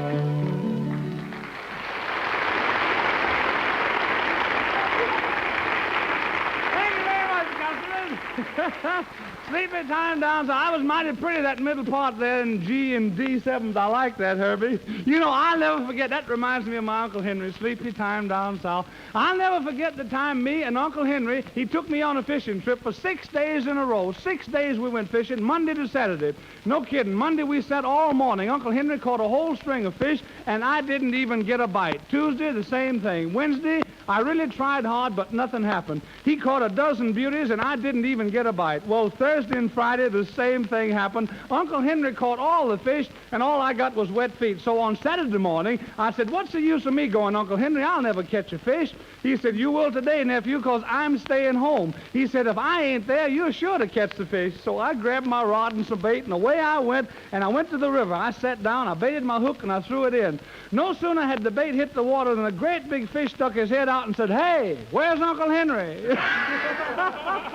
I say, Bob, that's a fish story, Yes, isn't it? I'll say it was a fish story. And listen, Yeah. Bob, I'm inclined to believe that's a slight stretch of the imagination. Oh, you don't believe me? No. Listen, Cecil, listen, my Uncle Henry is a wizard at fishing and hunting. No kidding. Why, he had an old hound dog that he trained so well, he was almost human. Listen, Bob, you're a worse prevaricator than your Uncle Henry. What do you mean? Who ever heard of a dog almost human? Well, I'll prove it to you. Listen, when Uncle Henry picked up his shotgun, that dog knew he was going out to hunt quail, and you know he wouldn't even look at a squirrel or a rabbit. No? No, and when Uncle Henry picked up his rifle, that dog knew it was squirrels, and he wouldn't look at a quail or a rabbit. But what happened when he picked up a Shanghai? That dog knew he was going out after rabbits, and he wouldn't look at a quail or a squirrel. How did you know? Say, Bob. What, Cecil? What happened when your Uncle Henry started fishing? Oh, started fishing, huh? Yes, fishing. With the dog, huh? Yes. What did the dog do when Uncle Henry picked up his fishing rod? I was afraid of that. Well, he went fishing with him. Why would a dog as smart as all that go with him when he went fishing? Don't be silly. He had the worms. Yeah. Oh, my goodness. Oh, ladies and gentlemen, I've got a very big surprise for you folks tonight. On my first trip to Australia, 1937, with the Marcus Show, I met a young fella down in Melbourne who played a guitar and yodeled. And we got together and we had a jam session. That's a long time ago. I'm telling my age now. But since then, he's become very well known to the Australian public, especially by his records and on the radio. And his name is Smokey Dawson. Let's give him a nice reception. Thanks, folks. Thank you, Smokey. We're very glad to have you here. And what kind of a number will you do for us today, huh? Well, one that's just in keeping with me, Bob. I'm always happy. Yes, sir. What's the name of it? Happy-go-lucky cowhand. Let it go. I'm a happy-go-lucky cowhand, yodeling all the day far away. I used to yodel for a hillbilly band in the mountains far away. I've been the reckless drover and seen the whole West over, from Far Oak, Texas to the Rio Grande. Oh, it's yodel A-D-D, wherever I may be, I'm a happy-go-lucky cowhand. I da little little oh little lay oh little lay too. I little lay oh little oh too. Yeah oh lay oh little oh too. I little lay oh lay too.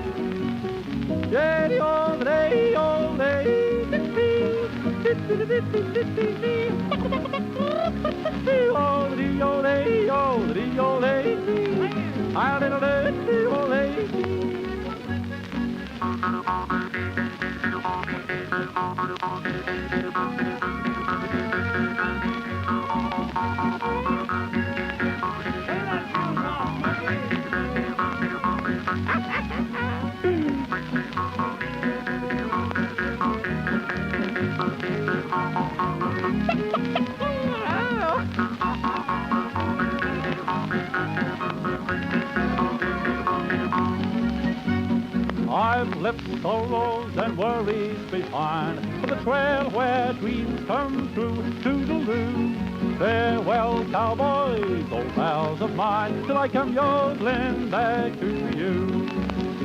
When roundup days are over, once more I'll be your rover and ride until the whole world knows my man. With my yodel lady do, I'll chase away the blues. I'm a happy-go-lucky cowhand.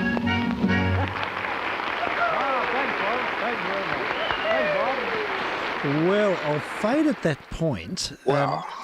Wasn't it a marvellous 2-in-1, Bob Dyer and Smokey Dawson? Yeah, I incredible. loved Smokey. He was terrific. He's a very affable fellow, isn't he, Bob Dyer? He's very... Well, that's his secret, I think. He just sort of is affable. That's the perfect word. Yeah, he's got an ounce of malice. He's got that natural... He's everyone's friend, isn't he? Yeah, joviality, whatever the word is. Yeah, that's right. He was a great businessman. Was he? Yeah. He did very well, yes. He was sure. very, very clever. Made a lot of money, I think. Unlike Jack Davey, they were friends, but they were rivals. Bob did very well. Okay. Yeah, didn't Jack do so well? Financially, no, because he gambled it all. Yeah, because he played baccarat, didn't he? He was a compulsive gambler, Jack Davey was. He was. He addicted, yeah. Yeah. And and also Bob Dyer was a fisherman, didn't he? He was a game fish. Yeah, he certainly was. So was Jack. Oh, Yes. okay. Yeah. Jack did big fishing. You know, for must go with the ego or something. the territory. Yes, it was interesting hearing Smokey. Reminded me of when I was a real little kid, when the radio stations used to close down at night at about 11:30, and they'd open at 5 or 6, and most of them would open, the commercial stations anyway, would open with hillbilly music. That's right. And you used to hear people. There was Tex Morton, okay, and Shirley Toms, and Chad Morgan, and quite a lot of others. But they were mostly, I think, they came from Queensland. Okay. The Tamworth Brigade. Yes, they were. Might have been a bit early for them even, but it was way before Slim Dusty's time. Sure. This is back sort of 48, 49, I suppose. I was very, very small.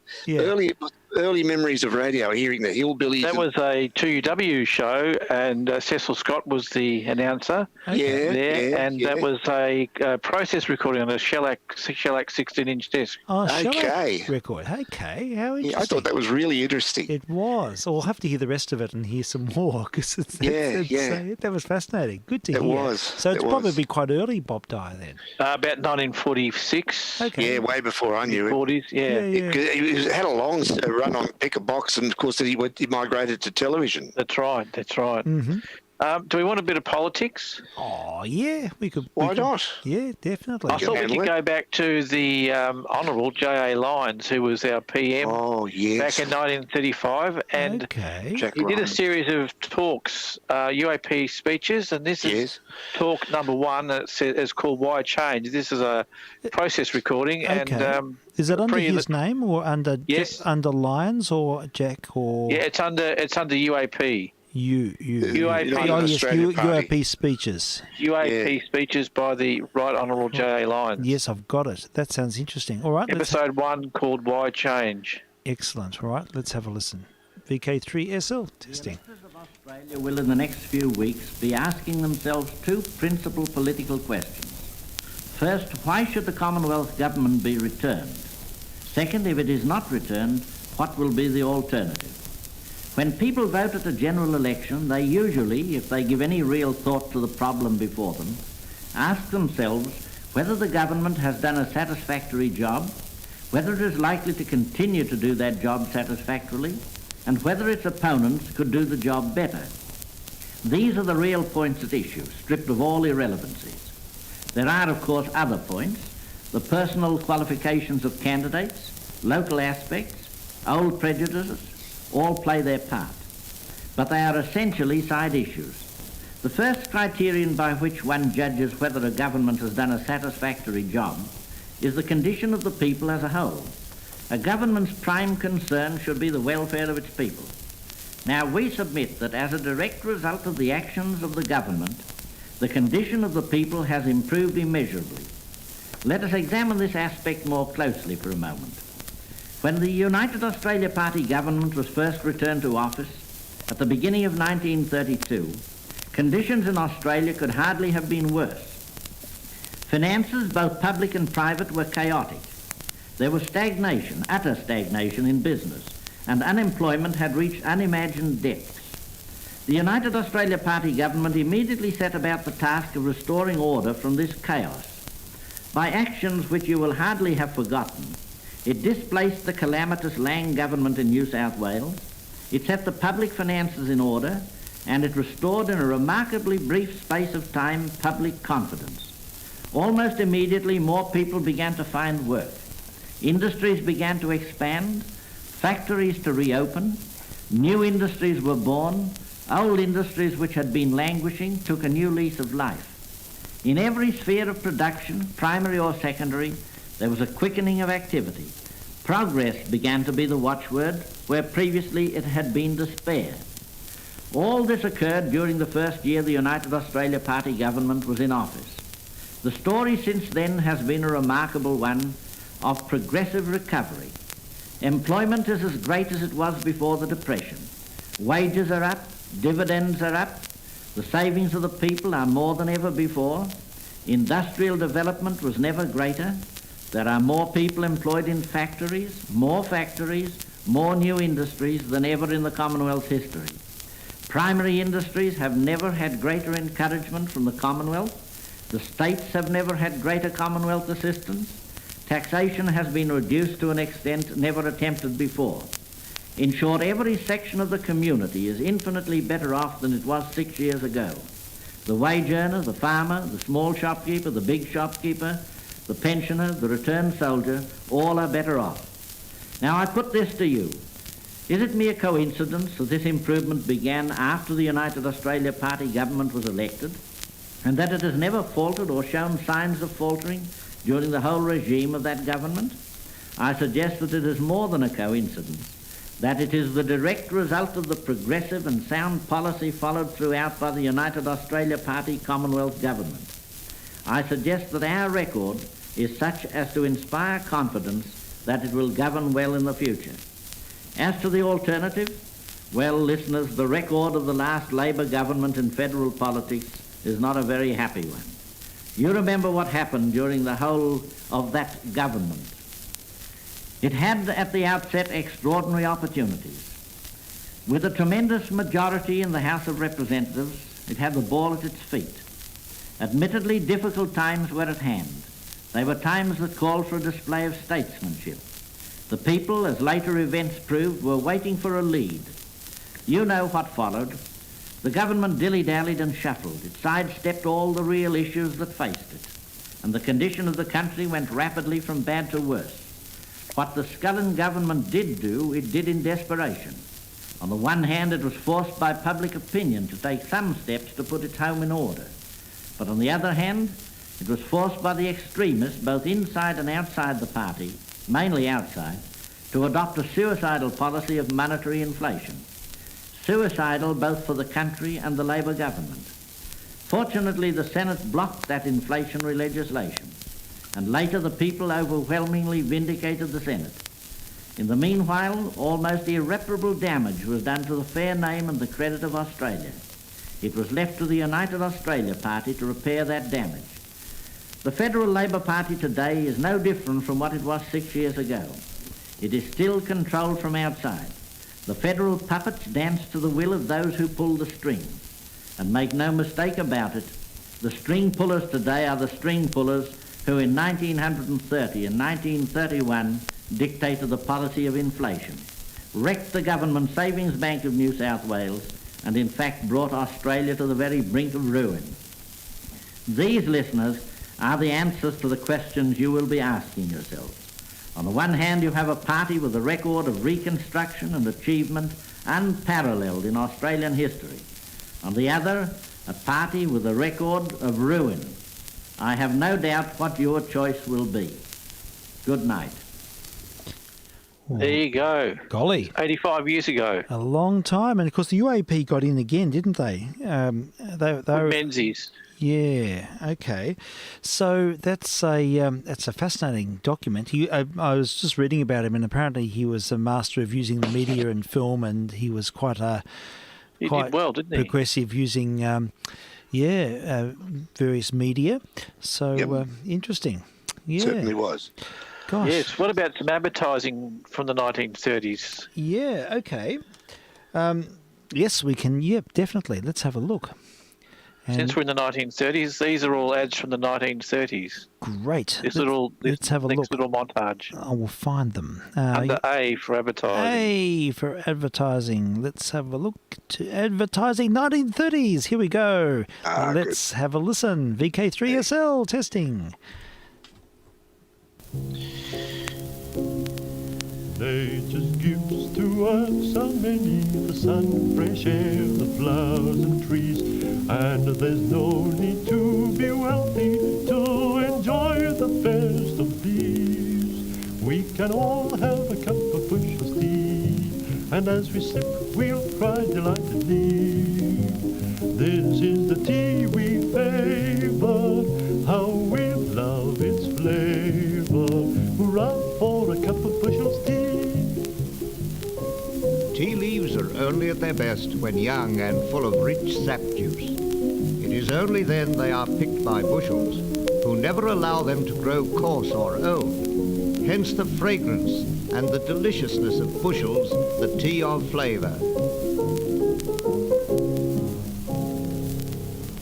Motorists, take the girlfriend. Atlantic Ethyl. Atlantic Ethyl, Australia's star fuel. Atlantic Ethyl gives performance. Atlantic Ethyl gives economy. Atlantic Ethyl gives what everybody wants. Happy, carefree motoring. Make your next fill. Atlantic Ethyl.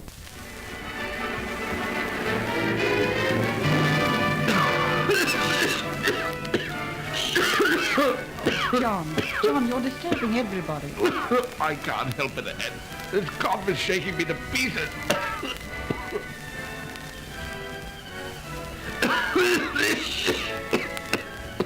Oh, it's no use, Ed. I'll have to leave. Will you stay on? No, I wouldn't enjoy it on my own. We'll leave after this item finishes.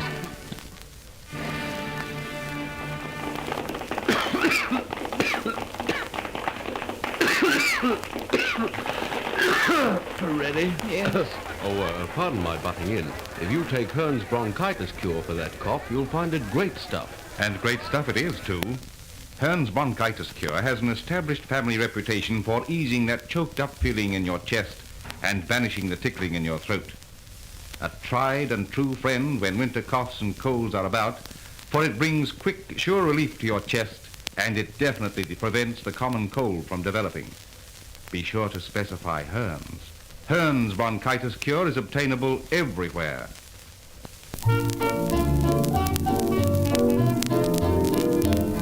For particular occasions when you want to do things right, for breakfast or for luncheon or for dinner time at night, in every home or anywhere, in any place or clime, a cup of Bushell's coffee is refreshing all the time. After an enjoyable meal or as a special treat for your guest, there is nothing so nice as a cup of Bushell's coffee. Vacuum packed to seal in all goodness, Bushell's coffee opens fresh and the patent seal keeps it fresh. In every home or anywhere, in any place or clime, a cup of Bushell's coffee is refreshing all the time. Hi-ho, everybody. This is Jack Davy bringing you the joke of the day. Little Tommy said, "Daddy, that problem you helped me with last night was all wrong. And his dad said, was it? Well, I'm sorry, son. And Tommy said, oh, yeah. Maybe those cheap batteries in your radio weren't such a bargain after all. Next time, put in Ever-Ready batteries and enjoy the finest reception. Ask your radio dealer to demonstrate a set equipped with Ever-Ready batteries. Then get the same finer reception on your set. Ever-Ready longer life batteries bring you lasting improved reception. Okay, Jack, go ahead. Thanks, old man. Back to Tommy and his father. Tommy said, that problem you did for me last night was all wrong, Dad. And his father said, all wrong? Well, I'm sorry, son. And Tommy said, well, you don't exactly need to worry. None of the other daddies got it right either. Get lasting improvement from your set with Ever-Ready batteries. Ever-Ready longer life batteries will make an out-of-sight improvement in the reception of your radio.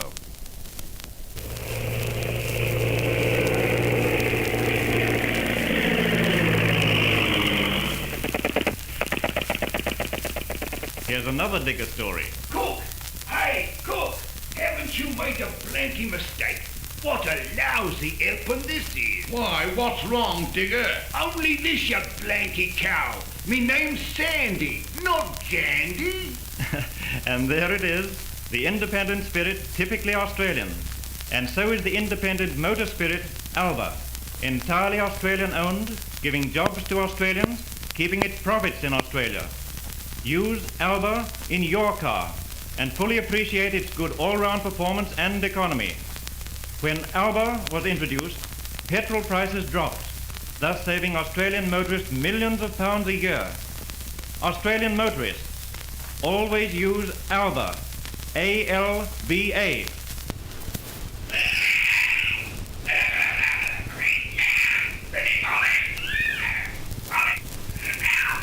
And Polly is powerful. Not Polly Parrot, Polly Petrol. New Super Plume. New Plume. Vacuum's new Polly Petrol. Made more powerful by the polymer process. They can't knock. Try them.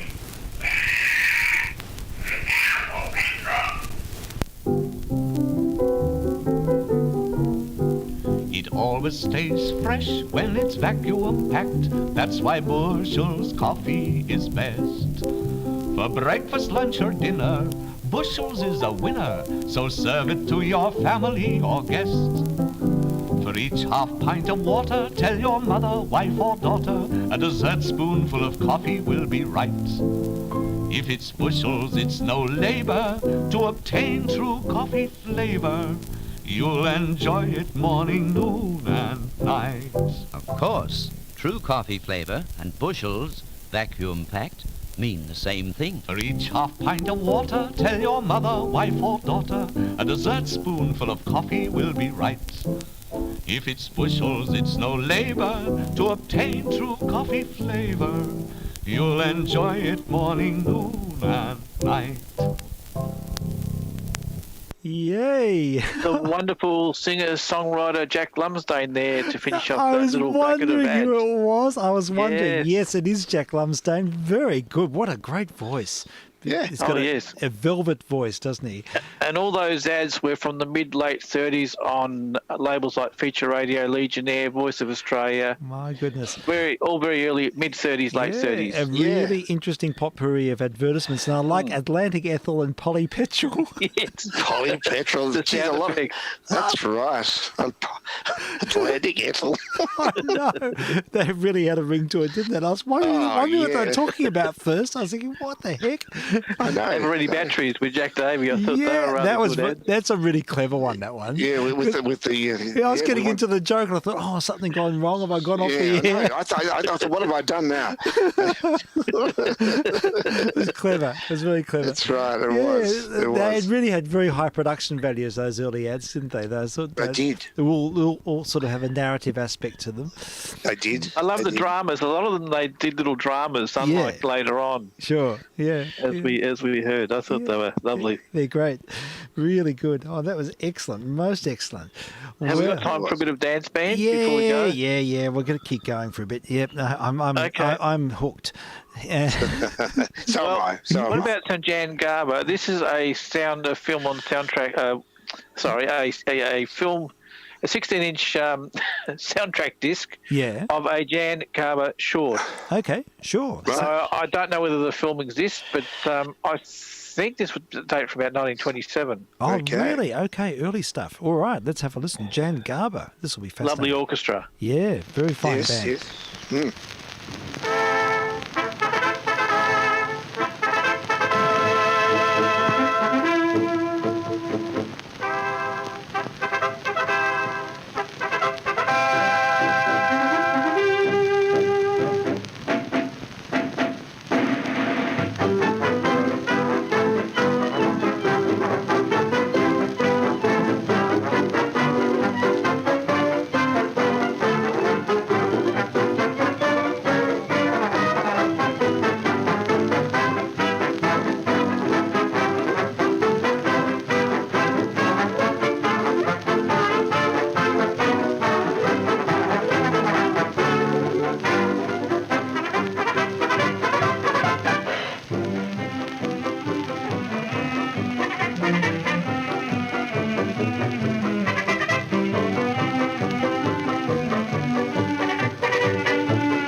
Everybody, we have just played the Washington and Lee Swing, the most popular of all college numbers. And now we're going to play for you Oh Baby, introducing a hot trio, Cook, Rice, and Muldowney. Oh Baby!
Why should I? Well, I was round now. Now wouldn't it be tough if you weren't there? Oh,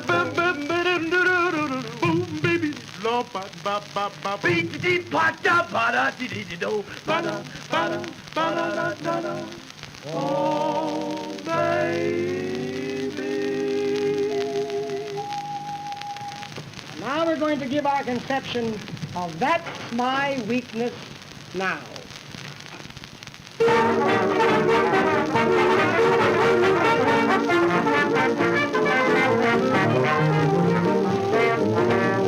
Hey, boys, what's the matter here? Why don't you all play together? Don't you know in union there is strength? Pardon me, Jan, but I think I know what the trouble is. Personally, I think there are a few weaknesses in this band. A few what? Few weaknesses, Jan, you know. Weaknesses. Who's got a weakness in this great, big, healthy-looking bunch of men? Well, it's bound to come out sooner or later. I, for one, have a weakness, said he in a loud voice that fairly seethed with indignation. Oh, is that so? Well, what is it, Johnny? Well, now, she's got eyes of blue.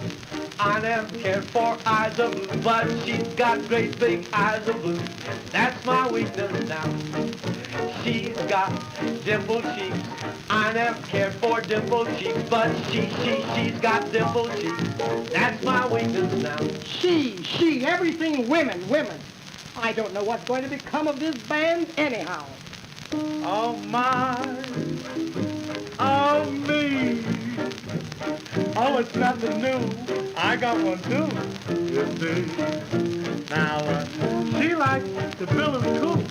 I never liked the bill and coo. No. But she likes the bill and coo. And that's my weakness. What's the matter with you, buddy? You must have a weakness, too, eh? Oh, how? What is it? Now she likes red hot breaks. I never cared for red hot breaks. Beep, beep, beep, that's my weakness now. Well, for a bunch of he-men, you're surely weak in spots. Say, boss, I got a weakness, too. What's your weakness, Tony? Garlic. That's not a weakness, that's strength. Sit down. Dan, get a load of my weakness. She likes my technique. I never knew I had technique, but she likes my technique. And that's my weakness now. She likes permanent waves, but I never cared for permanent waves.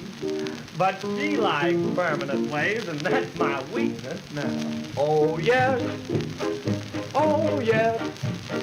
Oh, it's plain to see what's wrong with me, I guess. Johnny, what's wrong? Well, she likes my sex appeal. I never knew about sex appeal, but she likes my sex appeal, and that's my weakness. Sex appeal. It looks like everybody in the band has got a weakness of some kind or other. Quite right, old Titterfruit. My beloved Gwendolyn has optics of heavenly hue. That confounded shade has always been my pet aversion. But as long as jolly old nature has endowed her thus, why, that's my blooming weakness. Now, even the most casual observer would perceive that her cheeks are dimpled. To me, such things have always seemed so confoundedly silly. But having spent blissful hours in their mute adoration, to put it mildly, they slay me, oh, absolutely. Upon my word, I'm all upset. This horrible state of affairs has impaired my dignity, though it's quite an unusual admission for a member of the British aristocracy. Strike me pink. Now, sheep prefers to emulate amorous pigeons. I've never had the least desire to emulate amorous pigeons, but having occasionally joined her in emulating amorous pigeons to express myself with a vernacular, that's my bloomin' idiosyncrasy. Eh, what?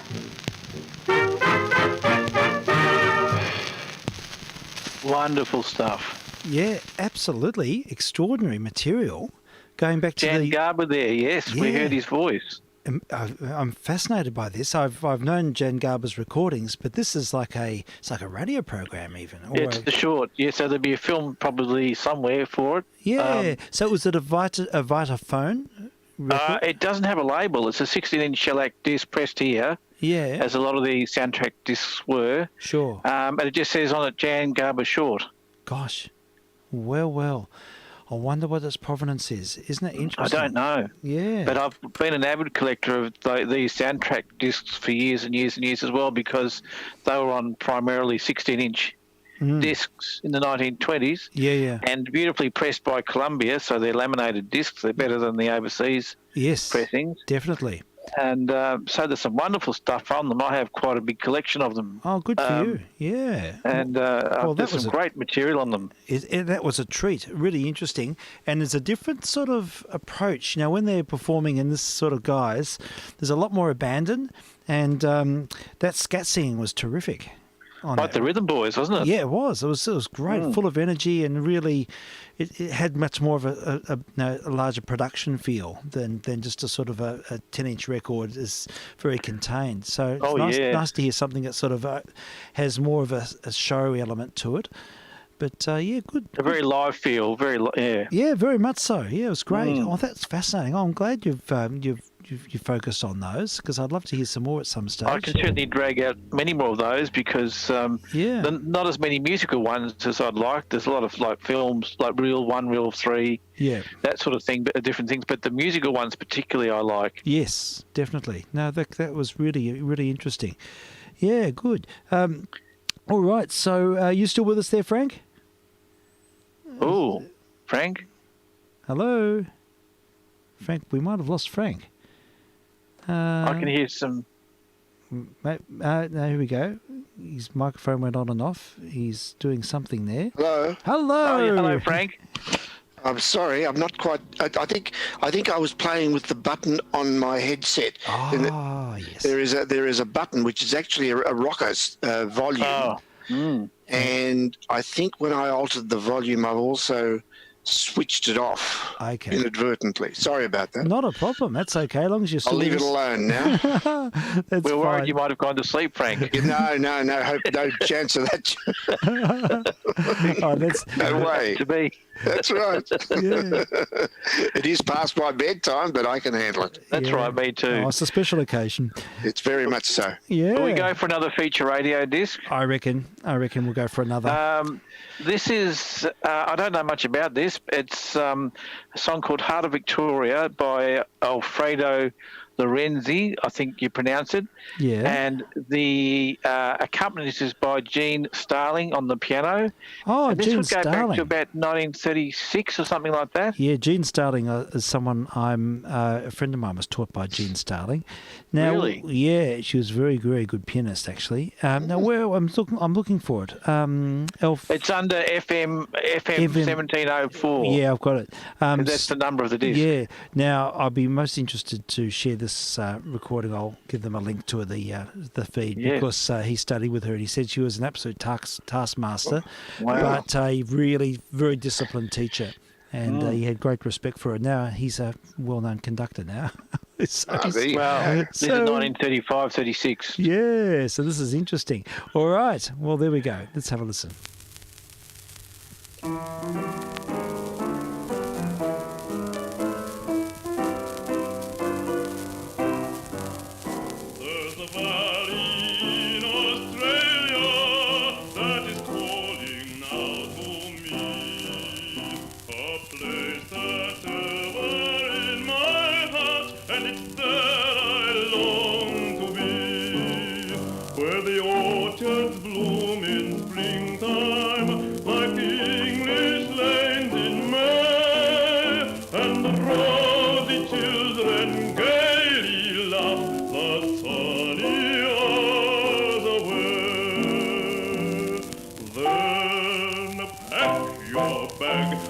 Come along with me to the valley that I love where a land with a smile in every mile, as all the world can tell. For peace and health and happiness will bless the man who goes to the golden heart of Victoria, where the Goulburn River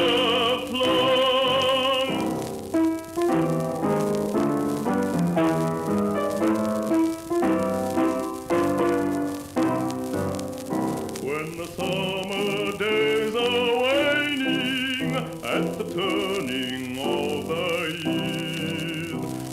falling leaves are telling us that autumn time is here. What is then my happy valley in ripened splendor reigns, and twines itself about my heart with memories golden tend. Then pack your bag and come along with me to the valley that I love well, a land with a smile in every mile, as all the world can tell. For peace and health and happiness will bless the man who goes to the golden heart of Victoria, where the golden river flows. Then pack your bag and come along with me to the valley that I love well, a land with a smile in every mile, as all the world can tell. For peace and health and happiness will bless the man who goes to the golden heart of Victoria, where the golden river flows. Bravo! There you are. What a voice. Nice Australian song. Yeah, good Yes. strong voice. Yes, he did, Mr. Alfredo. I wonder what happened to Alfredo, him. yeah. She accompanied him very well. She kept it down. Yeah, she did. Yeah, she And got her, she did nice rises and falls. definitely nice and rhythmical. Yeah, And, all there. look, it was good. It was an interesting sort of bit of Australiana. Yeah, and, Very much so. Yeah. It was. Gosh. It was. Now I wonder what its provenance is. I wonder where it came, who he was, or where he. I don't know. I mean, he's not high echelon singing, but it's very competent. And Very competent, yeah. no, he would have worked well in any of the, most of our, it's radio and theatre institutions and things. I'm sure. Yeah. So It's not a name that I've come across before or since that record. Yeah. Interestingly enough, on that record, the same songs on both sides. Oh, really? So he didn't sing anything else. He just Was it recorded the that. same version, Jamie? It's pretty well the same version, yes. Yeah. Okay. So do you notice subtle differences between them? Are they different takes? Just a different take, yes. Oh, okay. It is a different take, yeah. All right, Yeah, fair yeah. enough. Maybe it's an audition Let's see, it was record. composed by William Tange. Okay. Okay. I don't know who he is. Don't know him. But again, he probably doesn't know me. So. So there you go. It's lovely to come across these odd records. I with, like the oddities. These are the Yes, things that tickle yes. my fancy. I like these little obscurities. I think that's one of Jamie's specialties is oddities. Yeah, well, it's good. It's great. Well, this next one is a record that's always been a favourite of mine, and it took me years to find the 78. Yeah. I remember hearing it first on an old... No, actually, I'll tell you where I heard this first. There was a popular documentary series on Channel 9 called This Fabulous Century. Yes. Mm-hmm. And I remember hearing one episode was about the Sydney Harbour Bridge. Righto. And this was on I was about probably 11 or something like that at the time. Yeah. And I thought, I'd love to find out what that record was. Yeah. I got their LP. It was on a lyric LP. Yes, I know the lyric LP. Yeah. And then it took me about 25 years to find the 78. Oh, One of the rarest, it's one of the rarest Gildesh records. It's Gildesh Syncopators and Bridge of Our Dreams. Yes. Which is one of my favourite Gildesh records. And I concur. I know it well from the With Len Maurice. Yes, indeed, from the lyric LP, and I'd love to hear your copy of it. So let's have a listen. Looking forward to hearing it. This is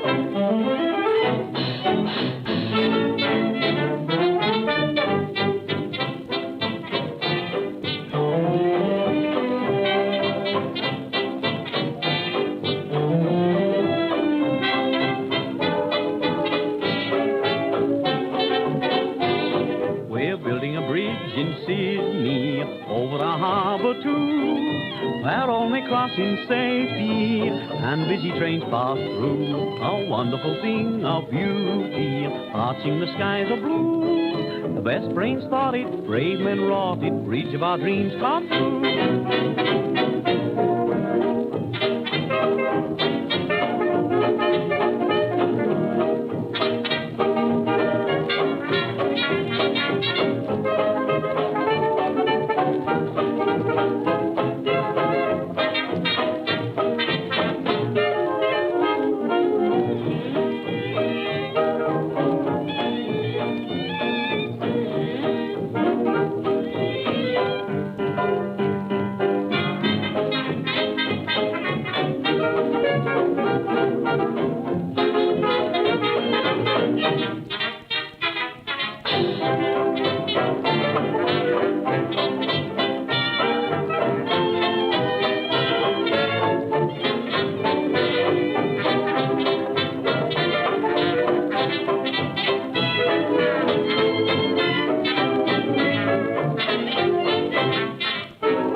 There we are. Memories Fantastic. with Gildesh and the Syncopators. Yay. I think it's about June 1930, somewhere around there. Isn't it was the date. interesting that the style of playing is from about 1926? The nature of the arrangement. It's about It's several years behind what was happening in America. That's true. But not that it matters at all. In fact, it was quite a rich arrangement. I thought it was really well arranged. It's a great arrangement. It is. It's got lots of great little syncopated quips in it.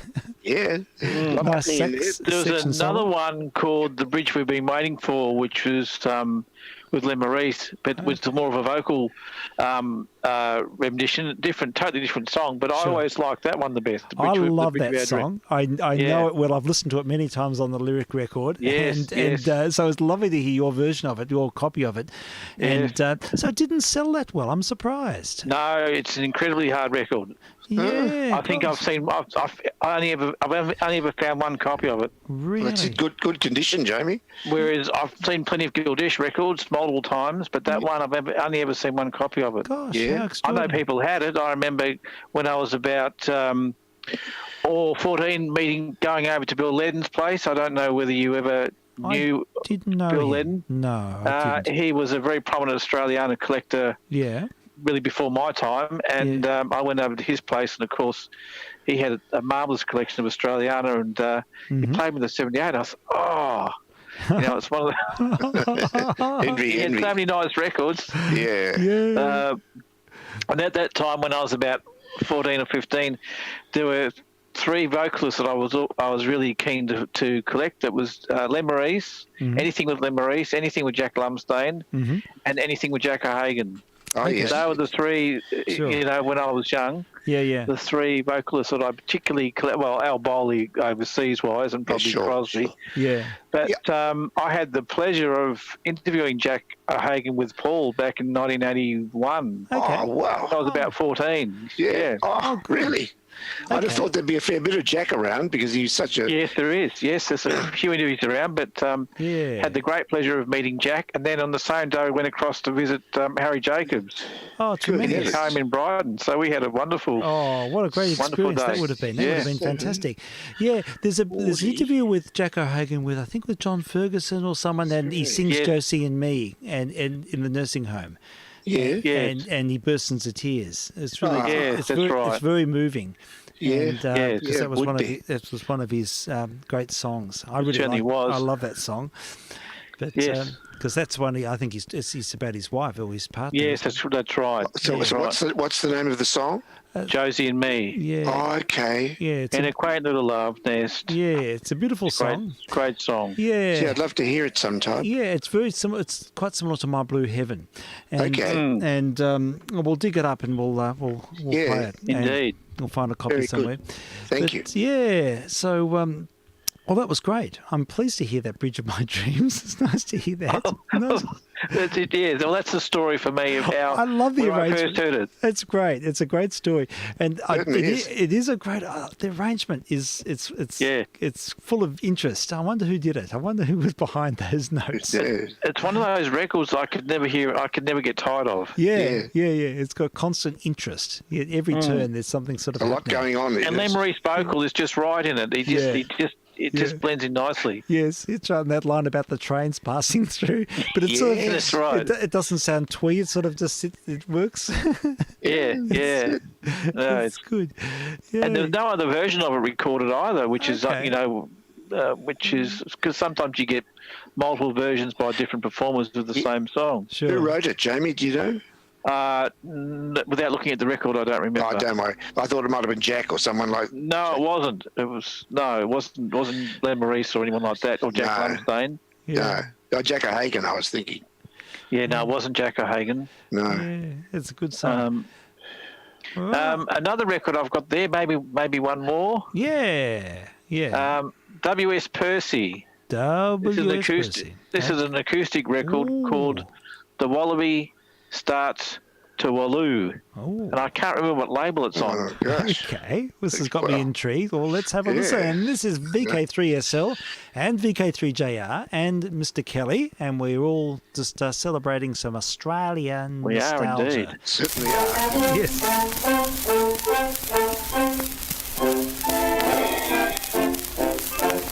I have been asked to sing an Australian song.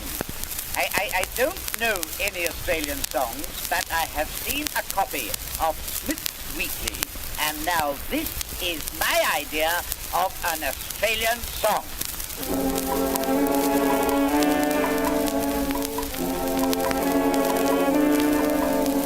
I'm tired of Sydney and Melbourne. I'm sick of Adelaide and Perth. Brisbane and Hobart bore me. I don't want to bathe in the surf. I long for the bush and the country, where nature all seems gay. And I'm waiting now for the choo-choo train to take me far away, to where the wallabies start to wallow, and the wombats bill and coo, and the wattle and the sassafras what'll ya do? And the kookaburras cooking neath the shade of the old gum tree. That's where my heart is longing, longing, longing to be.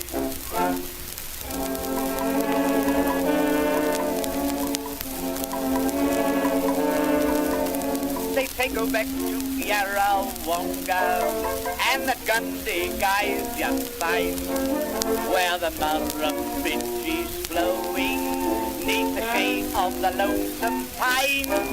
Of course I've never been there, but I've read the railway guide, so I've packed my grip to take that trip when the puff starts to fly, to where the kangaroos are rooing and the platypus starts to flap, and the old bark hut is barking like dingoes at dingo flat, where the lyrebirds are lying at the great Australian bight. When I get to Dandenong or to Crow-a-Dingalong, then I'll be alright, to where the wallabies start to wallow, and the wombats bill and coo, and the wattle and the sassafras sing what'll ya do? Where the kookaburras cooking neath the shade of the old gum tree. That's where my heart is longing, longing, longing to be.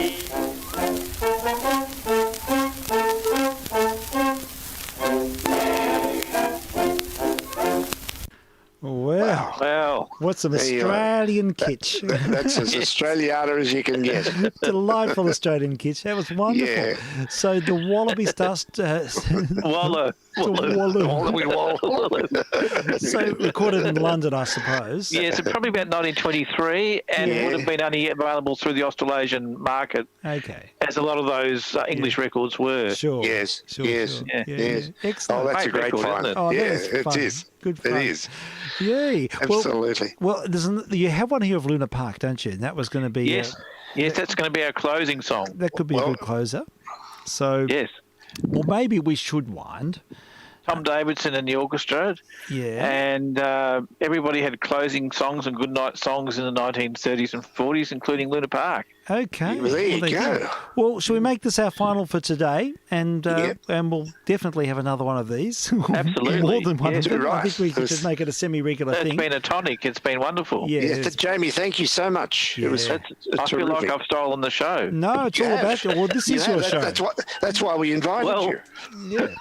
No, look, absolutely. No, it's been really good, and it's great to just sample these amazing rarities, and just have a bit of shared nostalgia, wallowing it's in great to in participate in the missions, to have great company, and I've been listening to these missions for quite a long time. You now, have, and, Jamie, you have. I never thought I'd be on one, so that's wonderful. Well, it's a part of the grand scheme.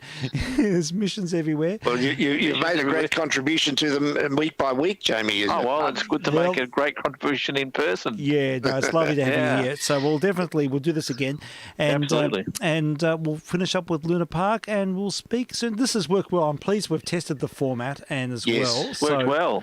Yes, so it has. that was great. So we'll have a log of this up online, so listeners can come back and listen to these songs. And, listen to all these rarities. Yes. Thank you for hosting it, Jamie. And relive it. Oh, thank you, Steve, for putting it all together. No problem. It's a wonderful job, and I love your COVID-19 missions during the week. I try and catch them. we all do. Well, it's just something, isn't it? Something to make sense of it all. But that's right. Yeah. Well, look, gentlemen, thank you again, and we'll see you next time. And we'll finish pleasure, up. Stephen. And keep well and keep safe to you and your family. And all friends. of us. Yes, and you too, Jamie and Steve. All right, Indeed. then. This is VK3SL, now and clear of the frequency, with our Luna Park closer as our final item. Talk maybe tomorrow night, Steve. Cheers. Good night, all. Indeed. Bye for now.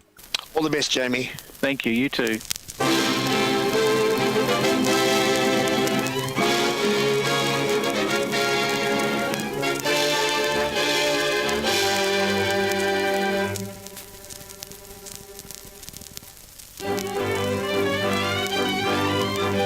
Goodbye now from Luna Park to everyone. Make the man in the moon your mark just for fun. We hope that you've enjoyed your stay and you'll come back another day. So goodbye now, remember Luna, just for fun.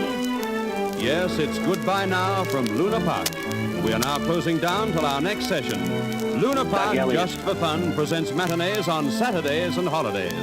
Goodbye now from Luna Park, just for fun.